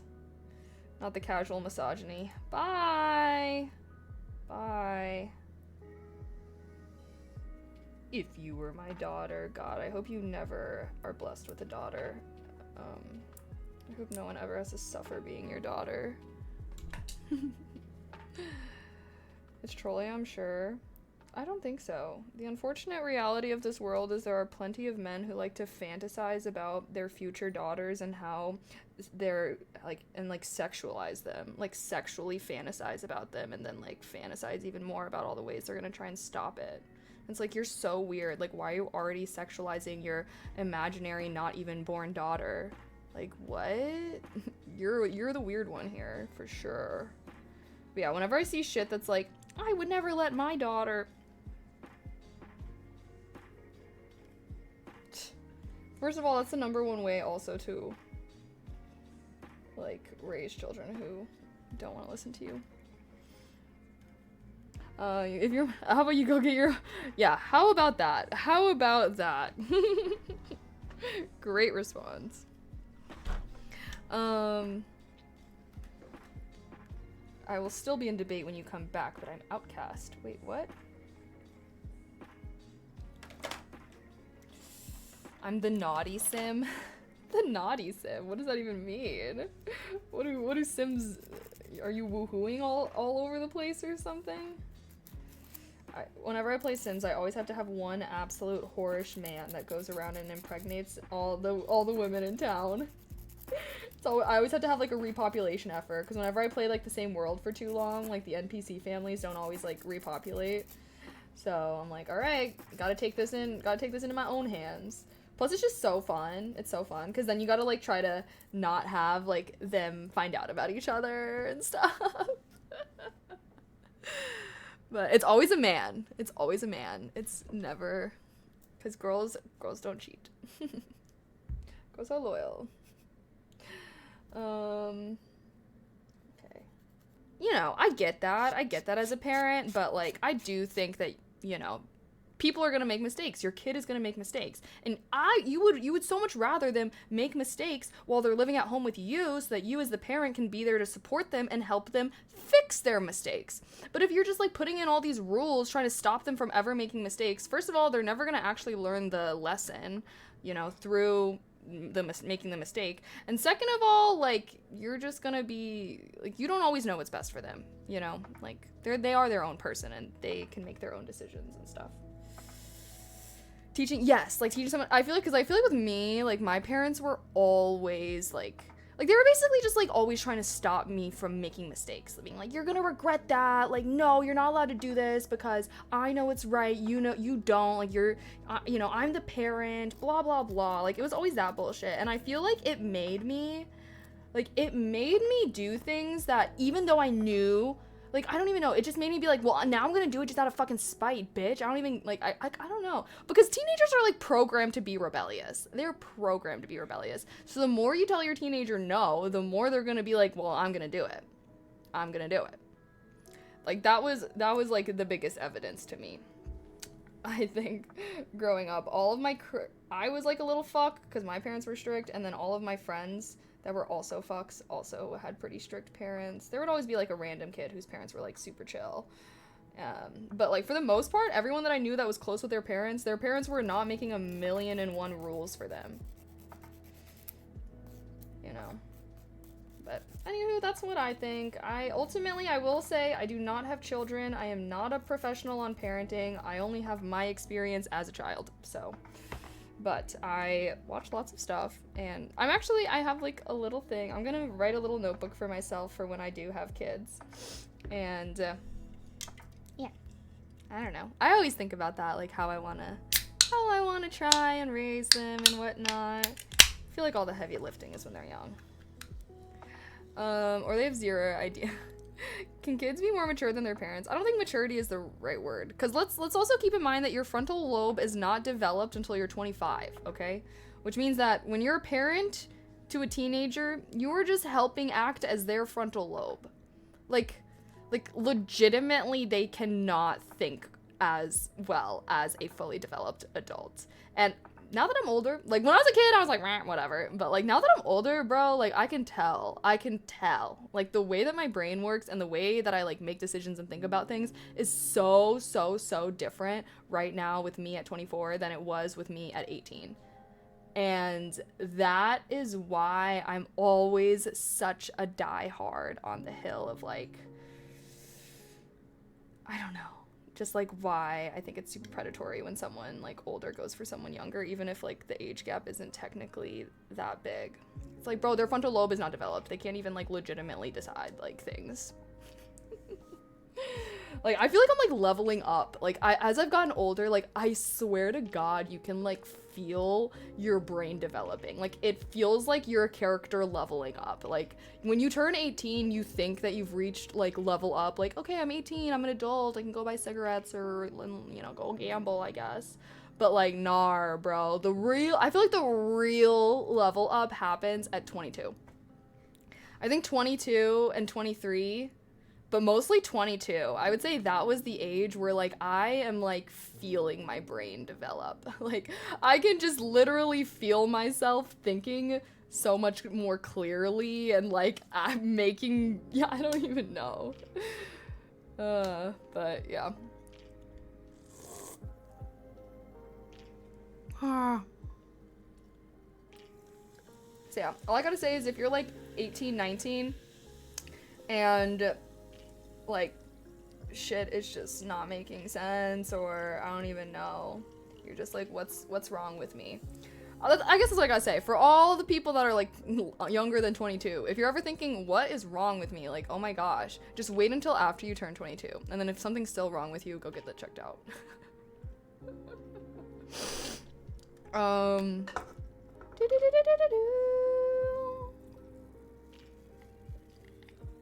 Go after, oh my god, I'm 40. 36 to 40 was my biggest self-improvement. Really? I mean, I feel like there's a difference between self-improvement and like your brain legitimately reaching full development. Because you can always improve, you know? That's how life works. You can always improve, and yeah. I hope that I always improve until the day I die, honestly. But, you know, you can do all the self-improvement you want when you're 16. That is not going to change the fact that your brain has not finished developing. But yeah. I was stupid for a long time. I mean, that's okay. I'm pretty sure we all were. If you weren't a literal menace to the world when you were 19, what were you doing? I like to reminisce on my younger teenage self, though. Like, she was so crazy. She was so crazy. She was just doing things. Like, I will never be that crazy again. I don't think this girl is even live. Let's just get rid of you, okay? Should I even multi-stream on Kick? Begin to really question things. But I mean, it's no extra work for me, so. But yeah, I've been seeing some like, yeah, it's fine. We'll talk about this later, Twitch. Anywho, cheers. Oh wait, shit. I forgot to empty the can. Cheers. Oh, it's pretty good. I've never had these. Someone brought these to like a party that I had a long time ago. I think my birthday party. Okay, doesn't expire till October. I'm in the good. Vista Bay Hard Seltzer. Peach flavored. That's why I got it. I honestly just got it because I thought it matched my outfit. Peach sounds good. Yeah. I like little seltzers. That's a good mentality. Oh, the growing and learning. Yeah, it's so important. Okay, I hope that everyone is like this. Chat, there is no final level up. You need to always be growing and learning, okay? People, once they get old, they think that they figured out enough about the world because they've been alive for a long time. So then they don't try to think and grow. They think they've done all that they need to. No, the world is always changing. Humanity is constantly learning new things. And if you don't keep up with the world, you're gonna get left behind, and you're gonna be like that boomer being like, so how does Wi-Fi? So what is Wi-Fi? I don't understand. You know?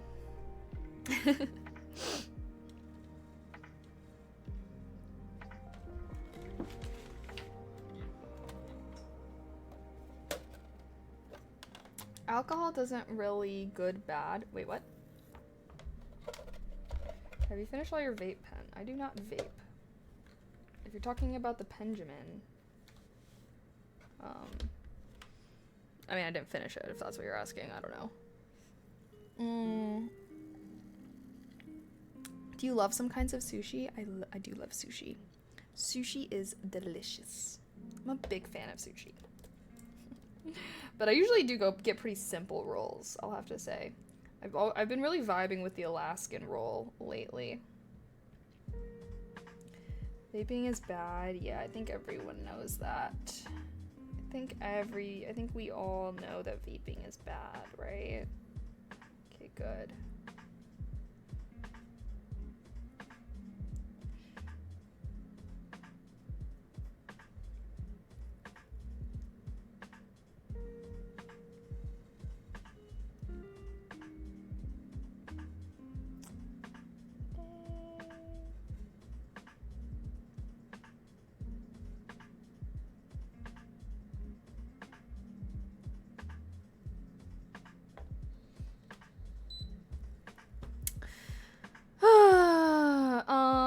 Do I prefer the rolls over? No, actually, I do. Actually, that's not true. The salmon or the sushi I normally get is salmon nigiri. That's my favorite. Like the little salmon laying over the rice. But it's kind of hit or miss. Sometimes it's like not as good because you really got to let the salmon talk. So if it's not good salmon, it's not going to be very good. But if it's like, I don't know. Like that's why I don't know, because I feel like with like rolls and stuff, there's like a lot more stuff in there, so you can usually, you know what I mean? Like if the salmon isn't good in an Alaskan roll, for example, you still got the spicy mayo and the cucumber and the yada yada. So I feel like I only get salmon nigiri at like good sushi places, but if it's kind of like a random place or like I haven't really been there before, I usually opt for a roll. Wait, what? Hard drugs are a level down? I mean, it's your life, so people can do what they want with their lives. Okay.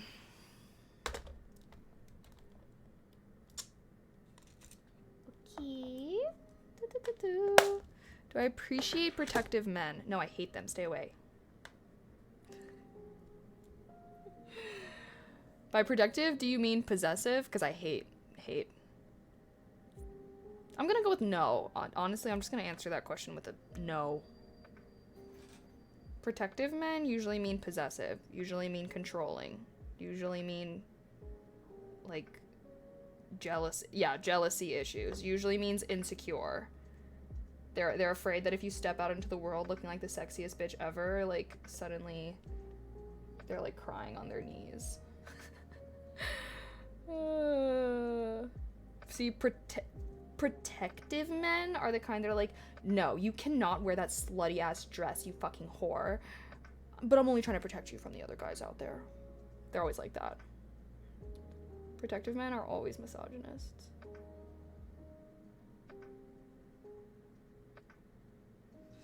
At least in my personal experience. I'm protective of my sisters. I guess I find that to be, I don't know, like I just think it always, you can be like protective of like your family and stuff, but I feel like romantically, when it comes to like romantic partners, I don't know, there is a very fine line. Like, I don't know,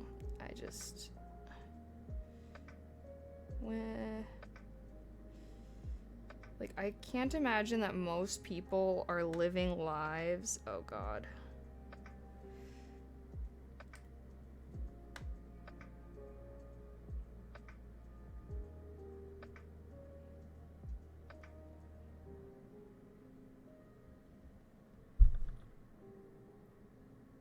I find it hard to believe that most people are living lives where, they are genuinely having to protect other people from, like, physical danger. Like, yeah, if there's, like, a fire or you're at a mall and there's a mass shooter showing up, hashtag just American things, yes, be protective of your family. Grab them, cover them, for sure. But outside of, like, situations like that, like, usually protectiveness manifests in being controlling, okay? Like, even say, for example, you're trying to be protective of your sister and you're trying to be like, don't wear that out or don't go out, like, it's too dangerous, whatever. You're just controlling what she can and can't do. And ultimately, you're punishing her for the malicious actions of other men that have committed crimes, and it's not fair. So, yeah. But if you're, like, physically, like, you see some guy yelling at your girl or your sister, yeah, step up. Those are scenarios, but I don't know. I guess anytime I see a man that's usually calling himself protective, they're usually just controlling. So being protective is good when you're, like, being not proactive, like, opposite of that. When you're being active in a situation, you need to step up in that moment. That's good. But the minute that you're trying to, like, stop them from doing things, that's already saying that you think that you know better than them, first of all. Second of all, like, yeah, I don't know.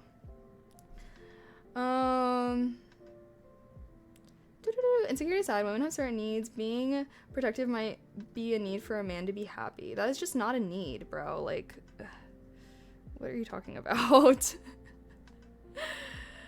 There's a difference in family protective and significant other protective. It's not like you're trying to... Yeah. And like I said, there's a difference, like, between being protective, like, actively and, like, trying to be proactive. Like, if you're trying to be proactively protective, like, chances are you're just being controlling. But if you're, like, actively protecting, like, you see someone yelling at them, you step up and you say something, you see you know what I mean? Like, be actively protective. Don't try to be proactively, because that's just being controlling. Does that make sense? I don't know. Does that make sense? It assumes you're a greater expert on their situation when yes, exactly. That's how I feel.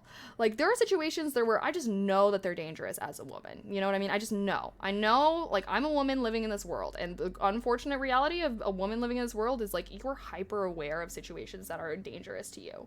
But you have to accept that. You can't just, like, never go out into the world because you're constantly afraid, And so you just gotta accept that. And sometimes I feel like that's just what happens. And, like, you got people being like, oh no, like, don't do that. Something bad could happen. And I'm like, something bad could happen, like, every time you get into a car. Something bad, blah, blah, blah. Like, there's just... There reaches a point where it's like, you know there's a possibility, but, like, you are confident in yourself. Maybe you have a plan, whatever it is, Boop, boop, boop. The only thing I'm in denial about is one of the few guys that can have girls for friends without intent.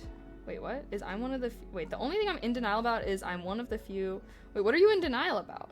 Like, you're in denial that you think you have bad intentions. Wait, what do you mean? I mean, I think that anyone that says that guys can't be friends with girls without bad intentions is genuinely just outing themselves as a misogynist. If you cannot separate who women are as people from, like, their sexual being, you're a misogynist. I don't know.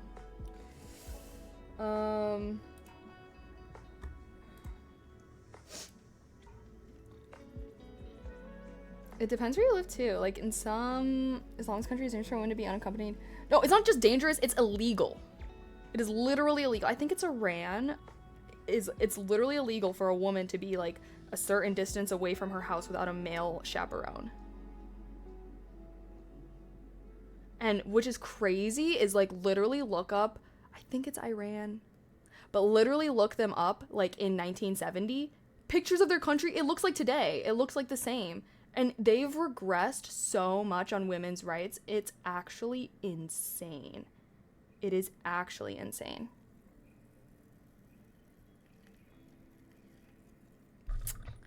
If a guy got hella sisters, you automatically have tons of female homies. True. True. Most guys do pretend to be friends with girls or end up liking them. I think it depends. Because there is definitely a difference between, like, befriending a girl, hoping that it turns into something more, and then, like, versus befriending a girl and then like developing a crush on her. Definitely two different scenarios. But generally speaking, I don't know. It's pretty shitty to be on the receiving end of that. And like, as a girl, like, I don't know. Sometimes I don't think that men realize how hurtful that is when that happens. When you're like really good friends with a guy and then he confesses feelings for you. And the reason why it's so hurtful is because it's like, we already hang out, we already have deep talks, we already like, you know, support each other through things, like we're friends, right? So like we already do all of these things. The only thing we don't do is fuck. So sometimes in those scenarios, it's hard not to feel like I don't know, like why are you, like, you know, you basically, we're doing we're doing all the fun things, like you just are deprived of one thing only, and you're gonna lose your mind that you can't get that. So okay, so I guess everything else doesn't matter. I guess who I am and my personality, I guess none of that mattered if you're just willing to throw it all away because you can't freaking, like, I don't know. And I think that guys don't understand like how, like, why that's so hurtful, because it just feels like it's that person saying like, who you are as a person is not enough, like I need that one final thing that all dudes, you know what I mean? Like it feels really shitty, because it's like, I don't know, it just feels really shitty.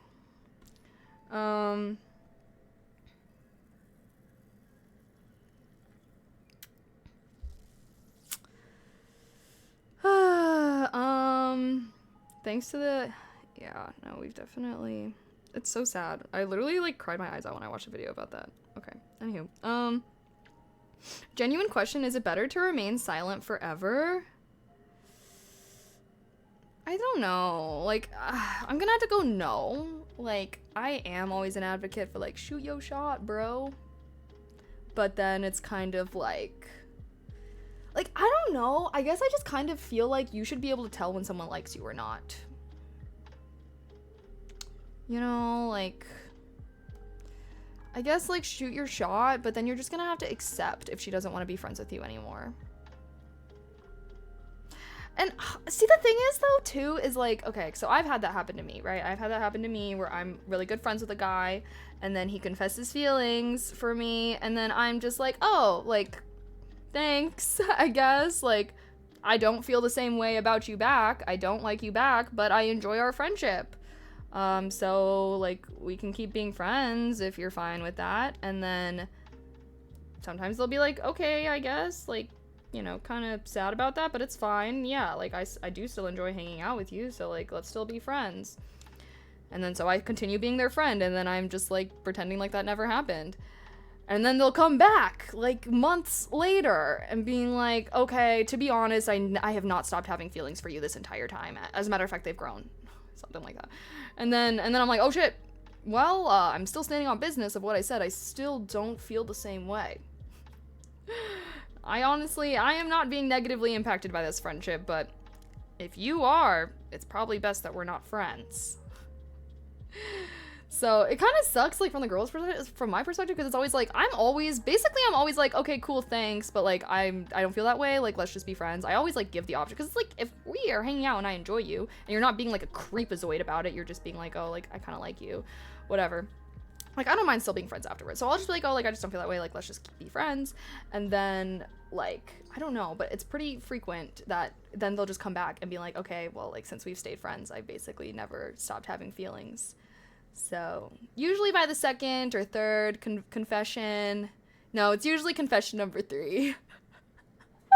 Usually by confession number 3, that's when I'm like, oh, I have to, like, I guess we have to actually stop being friends.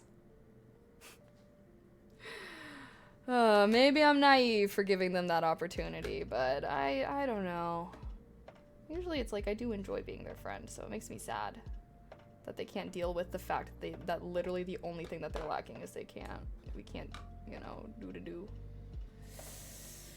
I mean, isn't that healthier? If you know you can't go on with this kind of relationship, isn't it better to just end it? I mean, yeah, I mean, like I said, it's like not negatively impacting me, so I'm usually fine with it. Like, and I've also been in situations where, like, I confess feelings to someone and then they're like, oh, I don't feel the same way, but like we can be friends, and I'm like, okay, we can be friends, and then we're legitimately friends, and then my feelings poof away, not poof away, but like go away, because yeah, like I don't know, I don't feel like it's hard. And maybe that's like a me thing, because like the minute that someone curves me, bro, I'm not into you anymore, because fuck that. Because fuck that. So yeah, I guess I as a matter of fact, there have been times where like someone likes me and then it makes me like them. Like I am attracted, like I feel like I like someone more when they like me back. So the minute that I find out someone doesn't like me back, I'm like, okay, peace out, but a scout. But chances are I like them, or I liked them because I did enjoy spending time with them. And at the end of the day, like, I feel like friendships do have everything that a relationship has, basically, except for sex. So it's like, you know, I enjoy hanging out with you, and we can't smash, and that's fine, because I still enjoy all these other things about you. So I would like to stay friends. Like, I just don't feel like that's a crazy concept. But a lot of guys have a lot of trouble with that. And I've had to learn that, unfortunately, through 2 very harsh ways. Like I said, I have literally been good friends with a guy who will not, every few months, he'll confess his feelings for me. And I'm just like, no, please, please, no. I guess I do really think that we're in control of our feelings. Like, I feel like I'm in control of mine. Like, to an extent, obviously. But, like, I don't know, like, we're not just like helpless little animals to like, you know, I don't know. It's happened in reverse situations. I've invited a girl over to hang out, and then something else was expected. No, yeah, I mean, yeah, obviously I'm speaking about my experiences as a woman, but I definitely believe it can happen the other way around. Because it's happened to me. Like, I've been on the other side, but like, I just don't ever handle it as badly as I feel like it's been handled badly when I'm on the other side. Dudes can't be friends with you. They'll always want to smash. Speak for yourself, misogynistic fuck. I don't know if you know this, but there actually are men out there who view women as human beings and people and not just sex objects. Sorry, you're not one of them. Must be a lonely life. And that's why there's a male loneliness epidemic. Because you're automatically cutting out half of humanity. That's not true. Oh my god, I must have missed the memo, guys. I must have missed the memo. I guess like sexism isn't a thing anymore. I guess misogyny doesn't exist anymore, guys. Oh my god, I must have missed the memo. No one told me. I'm not saying it's misogyny, just wired into men, they always want to smash. Okay, that's not a men thing, okay? Girls love sex too, okay? We're also horny all the time, okay? That's like, yeah. Girls too, bro. You don't think girls want to fuck all the time? Why do you think we got all these toys? Why do you think there's like a million different female sex toys? Why do you think there's like a million bajillion different variations of dildos and vibrators, bro? Because girls are also horny and also want to fuck all the time. The problem with girls, though, is it is just a million bajillion times harder to find someone that they would actually be willing to do that with. That's the unfortunate part. God, I wish. If it was like, it's just so much easier to see a hot girl in public than it is to see a hot guy.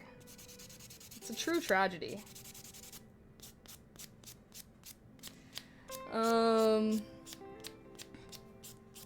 Misandry exists. Okay, misandry exists, but the result of misandry is men's hurt feelings. The results of misogyny is dead and assaulted women.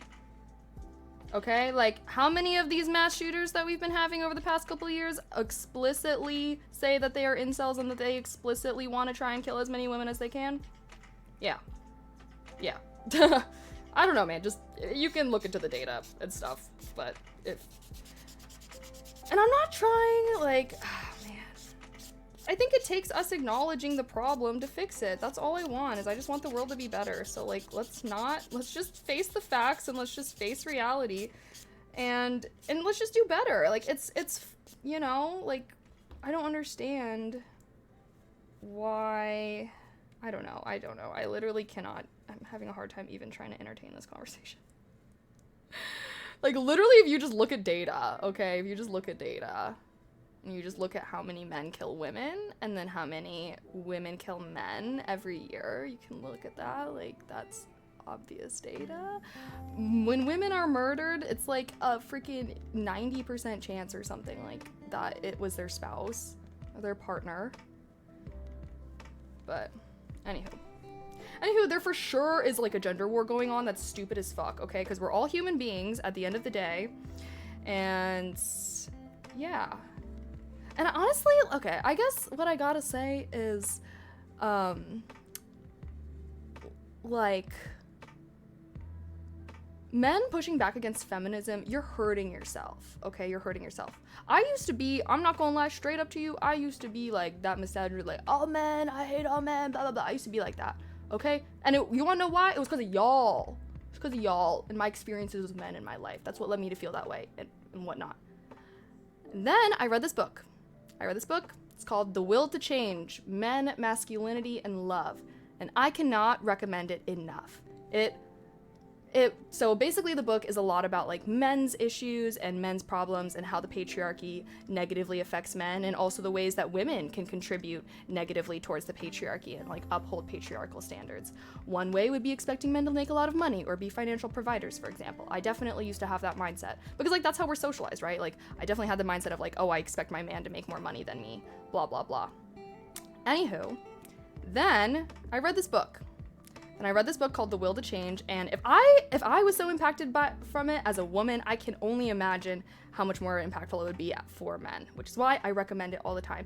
The Will to Change. It explores men's issues and so much, and I don't know, it just made me so much more empathetic, so much more empathetic towards men and men's issues and like how the patriarchy can negatively affect them and stuff like that. And now I feel like I've kind of like, done the internal work to let go of that not great mindset that I had, because it's not a good life to live with a lot of anger and to be hating lots of, whole group of people that you know what I mean, like half the population basically. It's not good to have that mentality.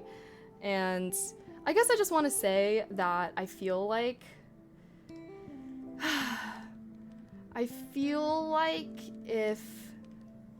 because there are men's issues going on. Men do like commit suicide. There are problems, but I don't know. It just feels like whenever, like, y'all give yourself the bad rep, and it took me having to like actually dig into this whole book. Like, I don't know. Like, I just wish that men were better about talking about their own issues, because it oftentimes feels like whenever men do try to talk about their issues, they're only bringing them up in response to women talking about women's issues. And that's already like a bad start, right? You're already a bad start. That's not a good one. And then it always, like, I don't know. Instead of being like I just don't understand why it's so hard for people to like let go of the dichotomy of gender and just like accept that people are people. People are people, okay? Some people are really strong-headed and aggressive. Some people are really demure. Some people make lots of money. Some people are really good cooks. And people are just people, and people should be allowed to be the way that they are. I'm so tired of the men this, women this, okay? Like, let's just be free. Let us break free of the constraints of gender expectations, and let's just live as human beings and be who we want to be. Like, isn't it exhausting? Like, constantly being like, oh my god, I'm a man, so XYZ. Oh my god, she's a woman, so she XY. Like, what? Like, don't you get tired, bro? Don't you get tired? Like, just be a human being and let other people be human beings. The world is not so black and white. Yeah. That's how I feel, I suppose. But anywho, I want to highly recommend this book, The Will to Change by Bell Hooks. It is such a good book. Was so eye-opening to me, and I think that's something that was really good, and I recommend this book to my female friends a lot as well, is because obviously, first of all, it opened my eyes on a lot of men's issues and how the patriarchy negatively affects men, but I feel like the parts where they talked about how women can contribute to upholding the patriarchy was like honestly really impactful for me. Like, I feel like it really changed the way that I viewed my expectations towards men and stuff like that, and made me critically think about the ways that like I contributed towards upholding things. And like, I think the money one is a really good example, because like, I don't know. I do feel like a lot of women still think that because we're socialized to think that. I don't know.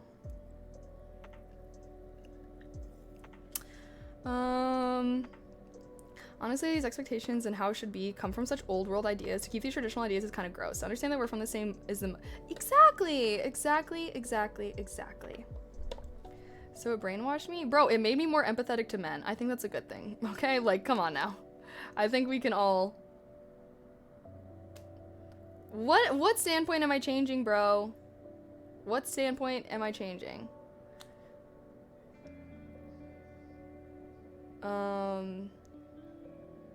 Certain things are different when it comes to everyday. That's what I'm saying. Like, we live in such a different world. So, I never had gender and patriarchy. Bro, what? You never had gender and patriarchy growing up? I don't even know how to respond. I feel like the whole online dating scene is skewed against men too. It used to be better when you could meet in person. Yeah. I mean, yeah, I think you can still meet people in person. I think online dating just fucking sucks. I couldn't do it. I tried it and I was like, this is actually hell on earth. I do think it's better to meet in person, I agree. But it's hard, so I'll acknowledge that. Yes, I'm a feminist.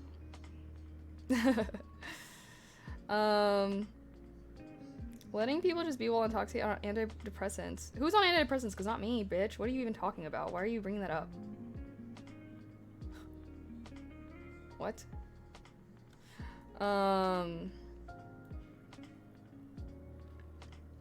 Is dangerous and must be stopped.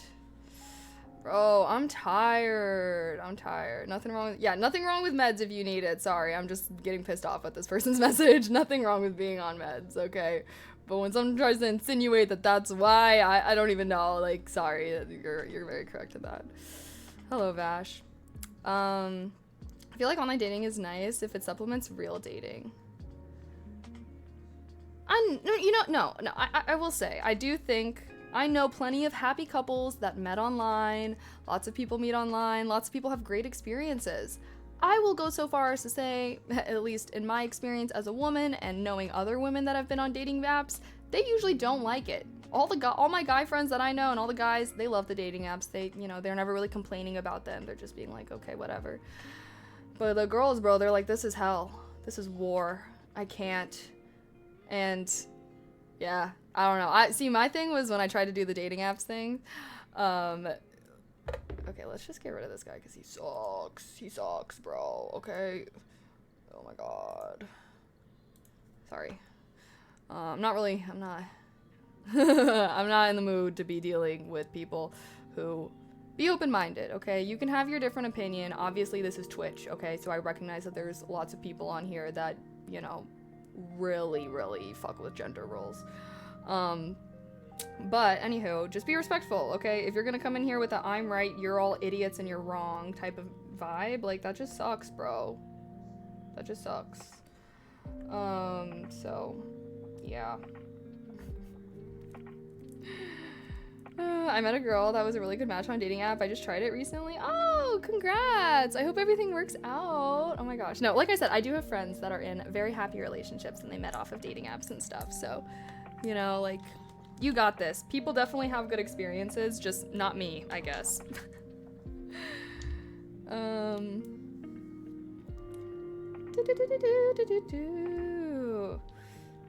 sorry, you seem like an open-minded person and smart, but this is like a big yikes, a lot of out of touch. Oh, I mean, that's kind of how the internet is, honestly. Especially in the gaming community, I definitely think so. But at the end of the day, like, having conversations with people is, always good. I always try to be very, I feel like we talk about a lot of stuff in this stream, and I never ban someone for disagreeing with me or anything. Like, I think that having conversations with people you disagree with is a good thing. And all I ask, like, I try my best to be open-minded to your guys' opinions, so all I ask is that you try to be open-minded towards my and everyone else in chat's opinions. And as long as we're all being open-minded, like, and respectful, then you can have whatever opinion you want, as long as it's not, like, promoting hatred. But I don't know, that is one thing I like about being a streamer ultimately, so I can't complain too much. I do really enjoy being a streamer just for the exact reason of getting to talk with all different kinds of people and hear all different kinds of opinions and whatnot. And, you know, there have definitely been times in chat where, like, I've learned from you guys, you know? Like, sometimes you guys have told me something and I'm just like, oh, I didn't know that. So, thanks for telling me. And ultimately, you know, that's why I like to have this stream as a space where we can kind of go into those topics, but always hopefully stay respectful. Gotchas! Thank you so much for the tier 1. I appreciate that. Happy 7 months. Thank you, thank you. Mwah. Heart, heart, heart. Patriarchy insinuates that there's a conspiracy against women. No, patriarchy, like, okay, guys, like, even the fact that when two people get married, the fact that the woman takes the man's last name, that's the patriarchy. The fact that the children inherits the dad last name, that's probably patriarchy. Patriarchy just means, like, you follow lineage through the male parent, and also that usually men are the one in charge. And if you think about America, we've never had a female president, so technically that's still upholding. But anyways, like, it's not a bad thing to acknowledge the patriarchy. Like, I don't know. It's just, like, it's not a bad thing. Like, don't think the patriarchy suddenly means that every man has an amazing life and every woman has a terrible one. Like, that's not what the patriarchy means. You know? It just means that it is, yeah, like, I mean, I can go get the book for you guys right now if you guys want me to do a little reading for you. Husband and wife decide whose last name they take. Yeah, but for the most part, it's the male. It's like, I don't think we can disagree with that. Here, I'll go get the book for you guys. Can I paint my toes on stream? No.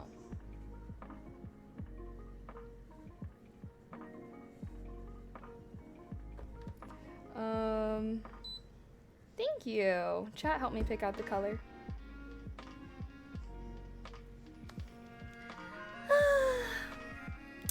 Both sides deal with pros and cons. It's just how it is. But in our society, and that's just, yeah. And honestly though, like, men are also negatively impacted by the patriarchy, okay? So that's why y'all should join the fight.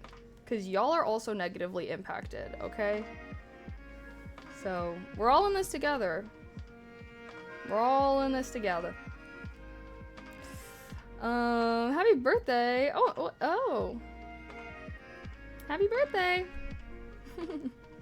What kind of guys do you usually run into in dating apps? Oh, no. I used Tinder for 6 months in 2018 and I literally deleted it because I would unmatch every single person that messaged me. Bro, they'd open with a cheesy pickup line, unmatch. They just say hi, that's boring, unmatch. Like, I don't even know. And, like, I was just like, okay, bro, if I'm gonna be fucking unmatching every single person, I should just, like, not be on this app. Like, I don't know. It's just because I think the issue that I had with dating apps was just that I felt like you can't really get a good, like, in person, like, I feel like you can tell so much more about a person in 5 seconds of in-person interaction than you could with, like, months on talking online. Like, can you take all the money in the divorce? No! Do you even know how that okay, that's always been such a stupid thing. Why do you think women can take all the money in divorce? What? Like, what? If at most they can take half. And you know why they can take half? If they were a stay-at-home mom that didn't work, didn't do anything besides support the family at home, and the only reason why the husband can do all the things that he did to make all that money is because the mom was being a stay-at-home and taking care of all the household stuff. So when they get divorced, women's like, oh, I just spent the last 20 years of my life catering to you, like, you know, I'm a part of this money that we built together. The only reason you have that money is because I did all the cooking and cleaning at home. You think you could have made all that money if you were having to do all the cooking and cleaning and taking care of the kids? No, probably not. And so that's the cases where the assets are split in half. Okay? But if the woman has her own job and like her own bank account and her own money, like there is no legal justification for giving that to if you just know how laws work. Like you and they can also take money if the woman is taking care of the kids afterwards, because like child support. Like I don't know. I'm just like, are you getting married and divorced? Why are you thinking that like women can just marry dudes and then like just take all their money when they get divorced? Like what legal, show me the law that says that. Show me the law that says when a man and woman get divorced, the man must give the woman where's the law? Just, link me, please.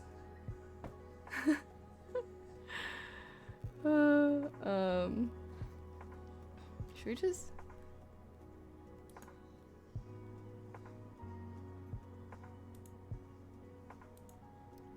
didn't work, didn't do anything, sounds like. Didn't do anything? Okay, you know what? Honestly, at the end of the day, it's fine. Okay, that's why y'all in a male loneliness epidemic. This is exactly why y'all in a male loneliness epidemic. So, it's fine. Y'all are already facing the consequences of your actions. I don't need to do anything. See, you would think, though, these consequences of the actions would make them be like, you know, maybe I'm thinking about things differently. But it's fine. I'm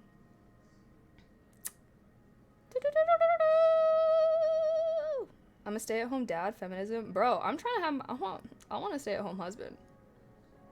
I want a stay-at-home husband, okay? Give me a man that cooks and cleans.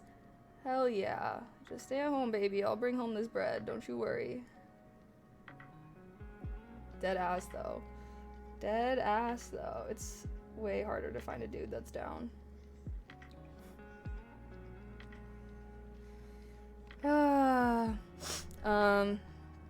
I'm doing my nails like a pinkish nude type of color. I don't know. It's like a muted pink, I suppose.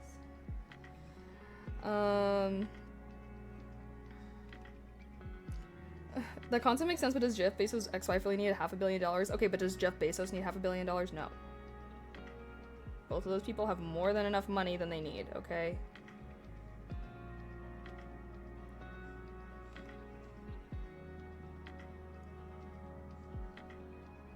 And I don't know, man. Okay, why don't y'all just worry about yo, like, I just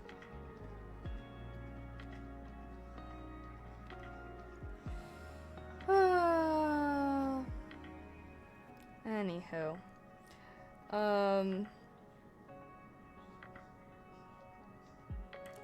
Fun thing, look up the 5 richest women in the world. They are all that rich because they're divorcing. Did you know that women couldn't even like have their own bank accounts until 1970? Like, women weren't even like allowed to be making money like that for a long period of time. So yeah, sorry we're behind a little, but don't worry, we're catching up, bro. More women graduate with degrees every year than men. More women bought homes in like 2022 or 2023 than men. So it's fine, bro. We're catching up. Y'all had a head start, but we getting there. Don't worry.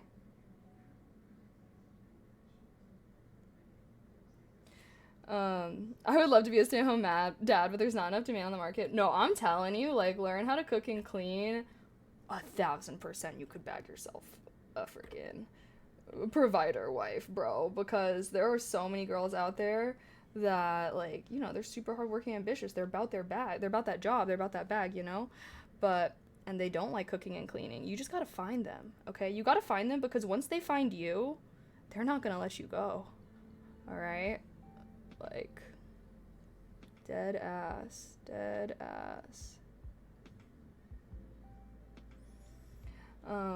Yeah, I would say look for, like, a girl that's, like, in med school or something, because they got hella more school before they can work, but then once they do start working, Yeah, so you just find a girlfriend in med school, okay? She got med school to go through, so you gotta be cooking and cleaning for her while she's stressing taking her exams and shit, alright? And then when she graduates and she's a doctor and she's rich as fuck, she's gonna be like sugar mommying you, okay? It's gonna be so great.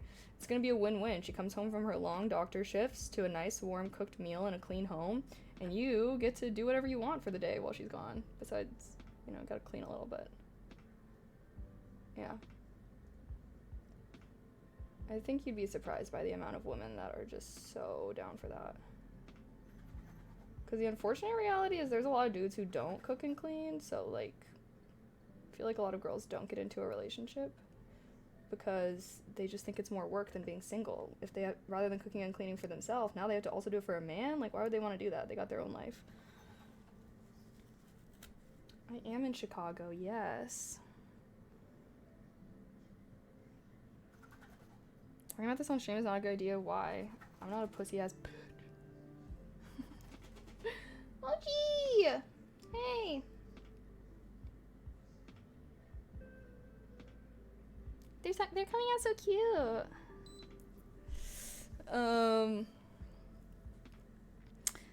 I didn't even know there was banks in the 70s. What? Oh, they traded knits for fruits? What, were you born in, like, freaking 2005, bro? Bro, people born in 2005 are like adults now, though. Huh? They're like 19? That's crazy. That's crazy.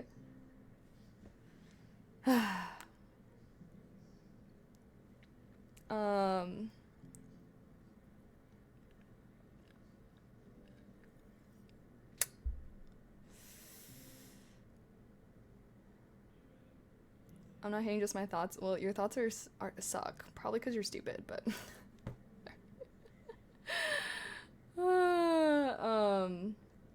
Okay. Anyhow, anyways. Let's see. 2.5 hours. Oh my god, it's almost 8? I might have to go soon. Let me check where my friend is. Yeah, I think she's there. The real question is, do I walk? 9-minute drive. 30-minute walk. Okay, that's kind of a lot. What's the weather out?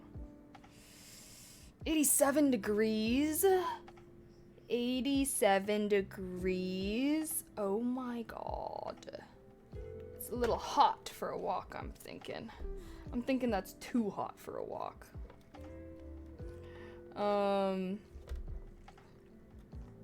What year was I born? 2000. It's just funny because, like, my brother was born in, like, 2002, and I always thought that was so weird. I'm like, anyone born after 2000 is weird. It's a baby. I know, I'm like, I can't be shitting on. Okay, but 2005, bro, like, that's crazy. Like, what are some things that came out in 2005? Because I feel like that was not that long ago.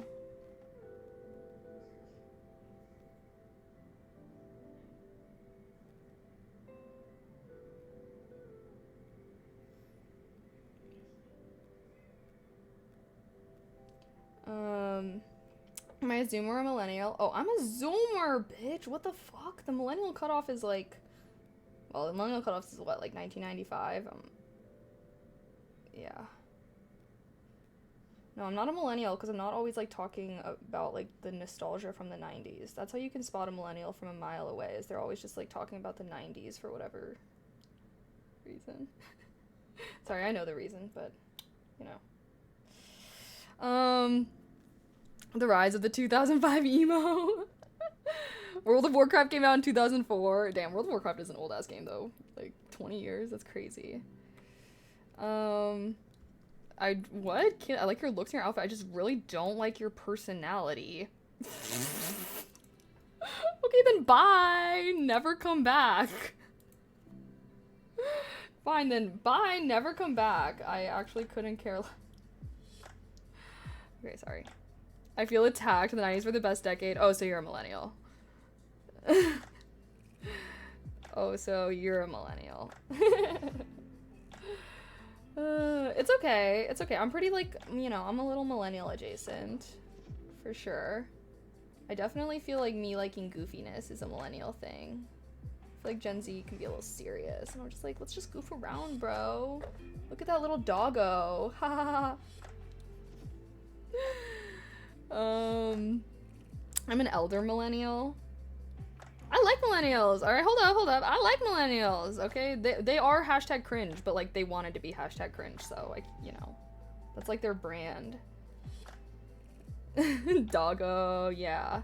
But also, I'm deeply, deeply jealous of millennials because they got to be in the club while Kesha was playing, bro. Like, oh my god, being fucked up in the club and TikTok comes on. Being fucked up in the club and fucking Rihanna like, okay, I will say, I am so jealous of millennials for that. Like, okay, if you got to be in the club pre-social media, I'm fucking jealous of you because now we just got EDM, bro. Like, shut the fuck up with all your stupid sounds.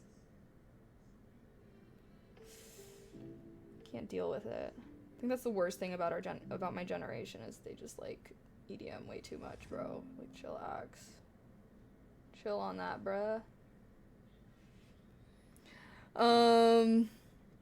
LMAO, are you for real right now? Wait, what am I for real right now? Obviously, yes, I would love to have been in the club in 2010. Are you joking?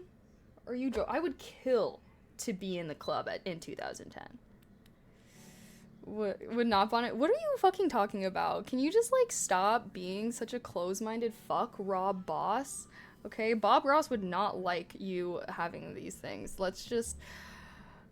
categorization. Okay, what are you talking about? Like, how are you being so, like, how are you having no brain cells at all that you cannot comprehend that feminism is not about, you know, dismantling, categorizing things? Like, I can't. I don't know Millennium. I know Zodiac. Okay, fair. The amount of slang that 15 and 20-year-olds use right now makes me want to cry, TBH. Why? That's the beauty of language. Like, it's always evolving and changing. I love that. Wake up in the morning feeling like P... Oh, didn't she have to, like, change that because, like, P. Diddy... Ooh.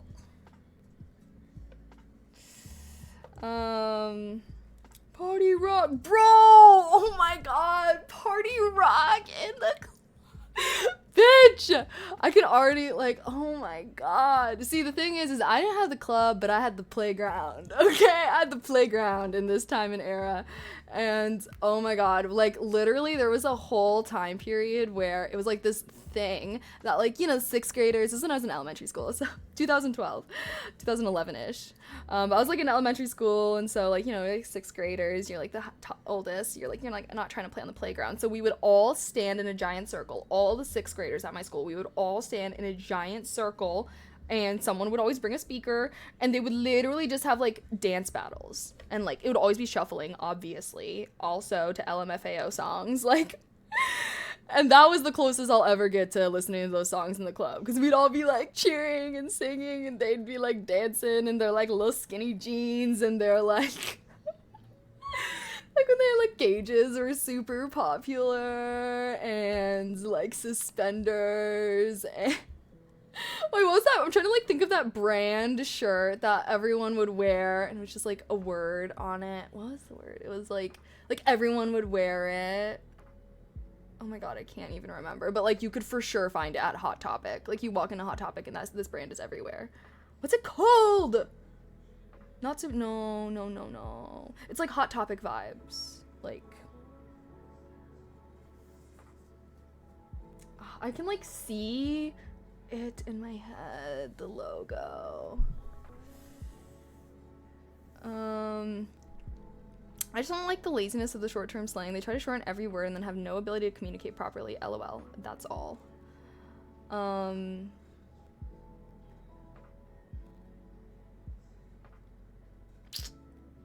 mean, you can communicate properly with slang for sure. And, like, everyone... I mean, I genuinely think that the problem of, like, not being able to communicate properly, I don't think that's, like, a slang thing. I think that's, like, people don't read. People don't read. People can't really read. Because they can't read, they don't have a really good vocabulary. So they just don't know a lot of words. And like, so they have to use slang.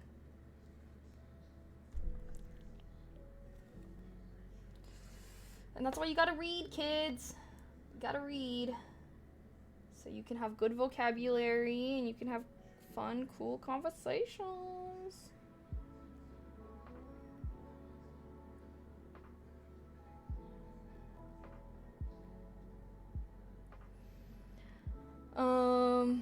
Kesha did, yeah, no, I saw Yams.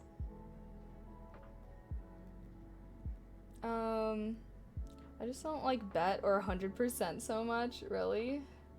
Honestly, I don't know. I've never really been annoyed with slang before.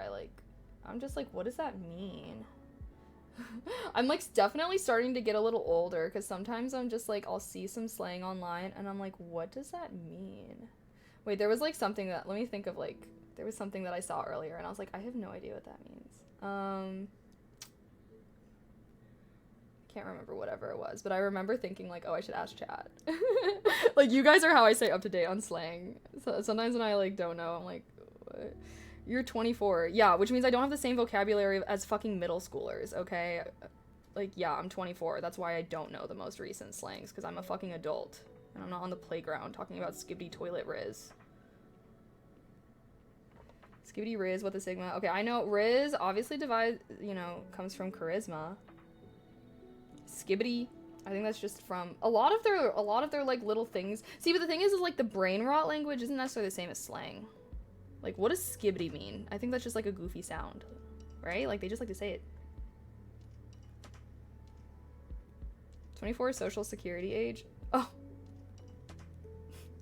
honey. Oh, sorry. I guess I was thinking of like social security number. I was about to be like, honey, I think we're all assigned social security at birth, actually. Anywho, if you mean like relying on social security, unfortunately I can't really do that until I'm 65, so there is actually a legitimate age for that, and you're wrong on what it is. Skibbity sounds like some beep-bops. Oh, I wanted to ask where bop came from. I know what it means, like, it just means like ho, I guess, bop.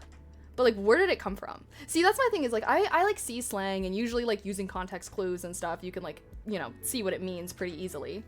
But I just want to know like where they came from. Like, I'm always like so interested on like, riz coming from charisma, or I don't know, what the sigma. I'm pretty sure that's just a sound from TikTok. What the sigma. But like, where does bop come from? Like, I'm like, is it an acronym? Or is it like a shortened version of a word? I want to know. I want to know. Chat, where do we got no Gen Alpha in here?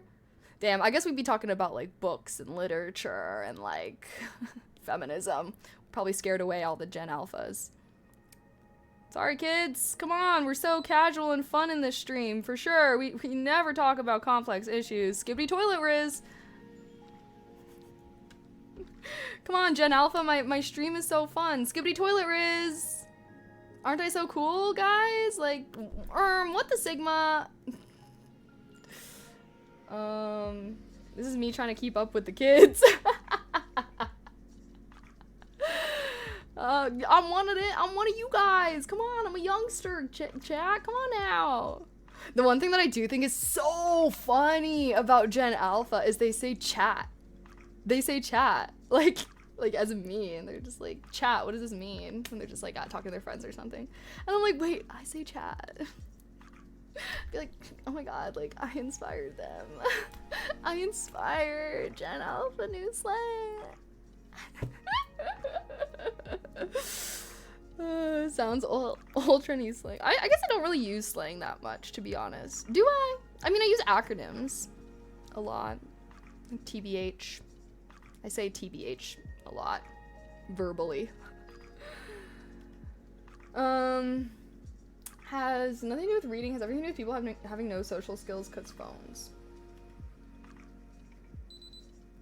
Fair. SMH is my favorite. True.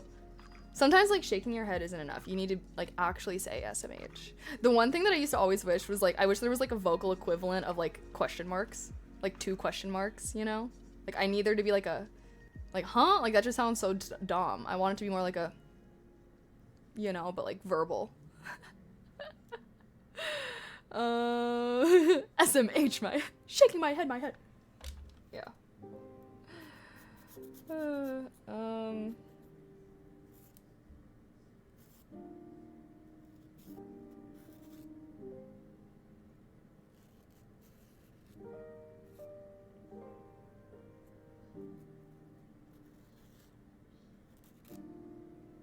So I'm cleaning up my nails. Gotta make them look nice and pretty for tonight. And I still cannot get this one off, guys. Every time I try to get it off, it feels like I'm like ripping my fingernail off. So we're just gonna have one different colored nail. I don't know, man.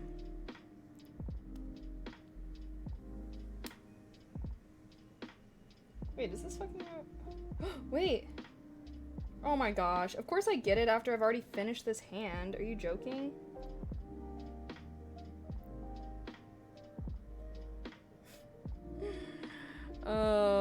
Okay. I probably gotta go soon, y'all. Maybe I should just go now. It's 8?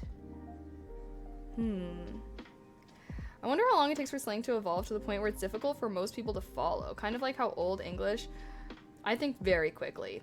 You think if like a 50-year-old talks to like a Gen Alpha saying skibbity toilet riz that they're gonna know what's going on? I think much quicker than you would imagine.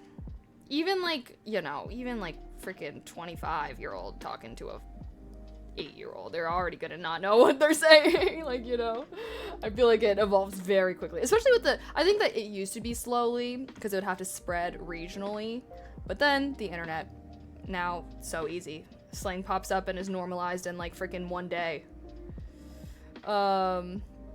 But yeah. Okay, I think I'm going to peace out, Butta Scout. Thanks for hanging out with me while I did my nails. Let's see. Game plan. I am not planning on streaming this weekend. I was thinking about streaming on Sunday, but I might do a film day instead. Just film some YouTube videos so I can get all ready. Next week, I'm planning on doing a little focus stream boot camp.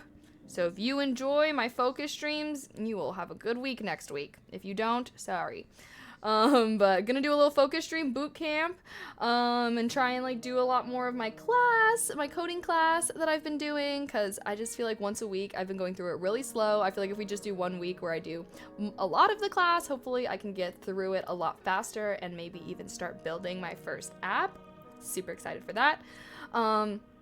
And yeah, okay, so not planning on streaming this weekend, but I will be streaming on Monday, and we'll be doing a focus stream on Monday. Okay?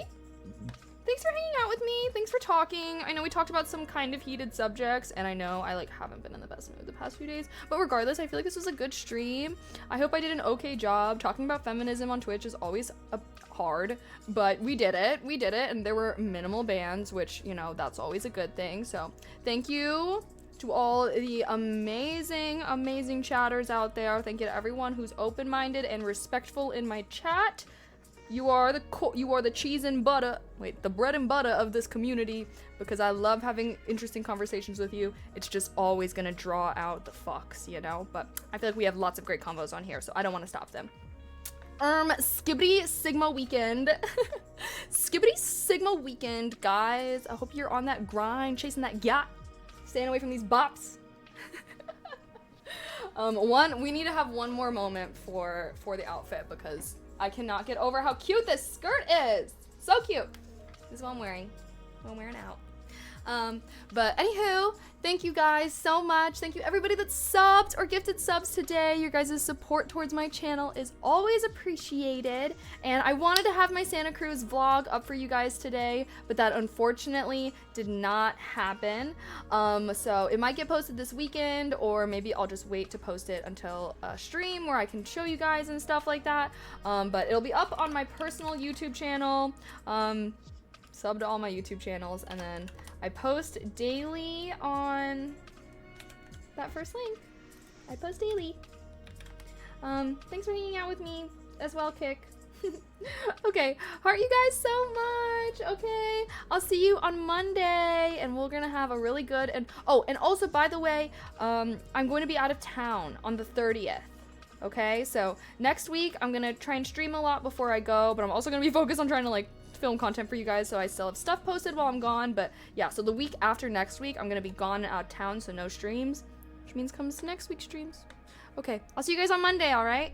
Thanks for hanging out with me. I hope you guys all have a great weekend, okay? Bye!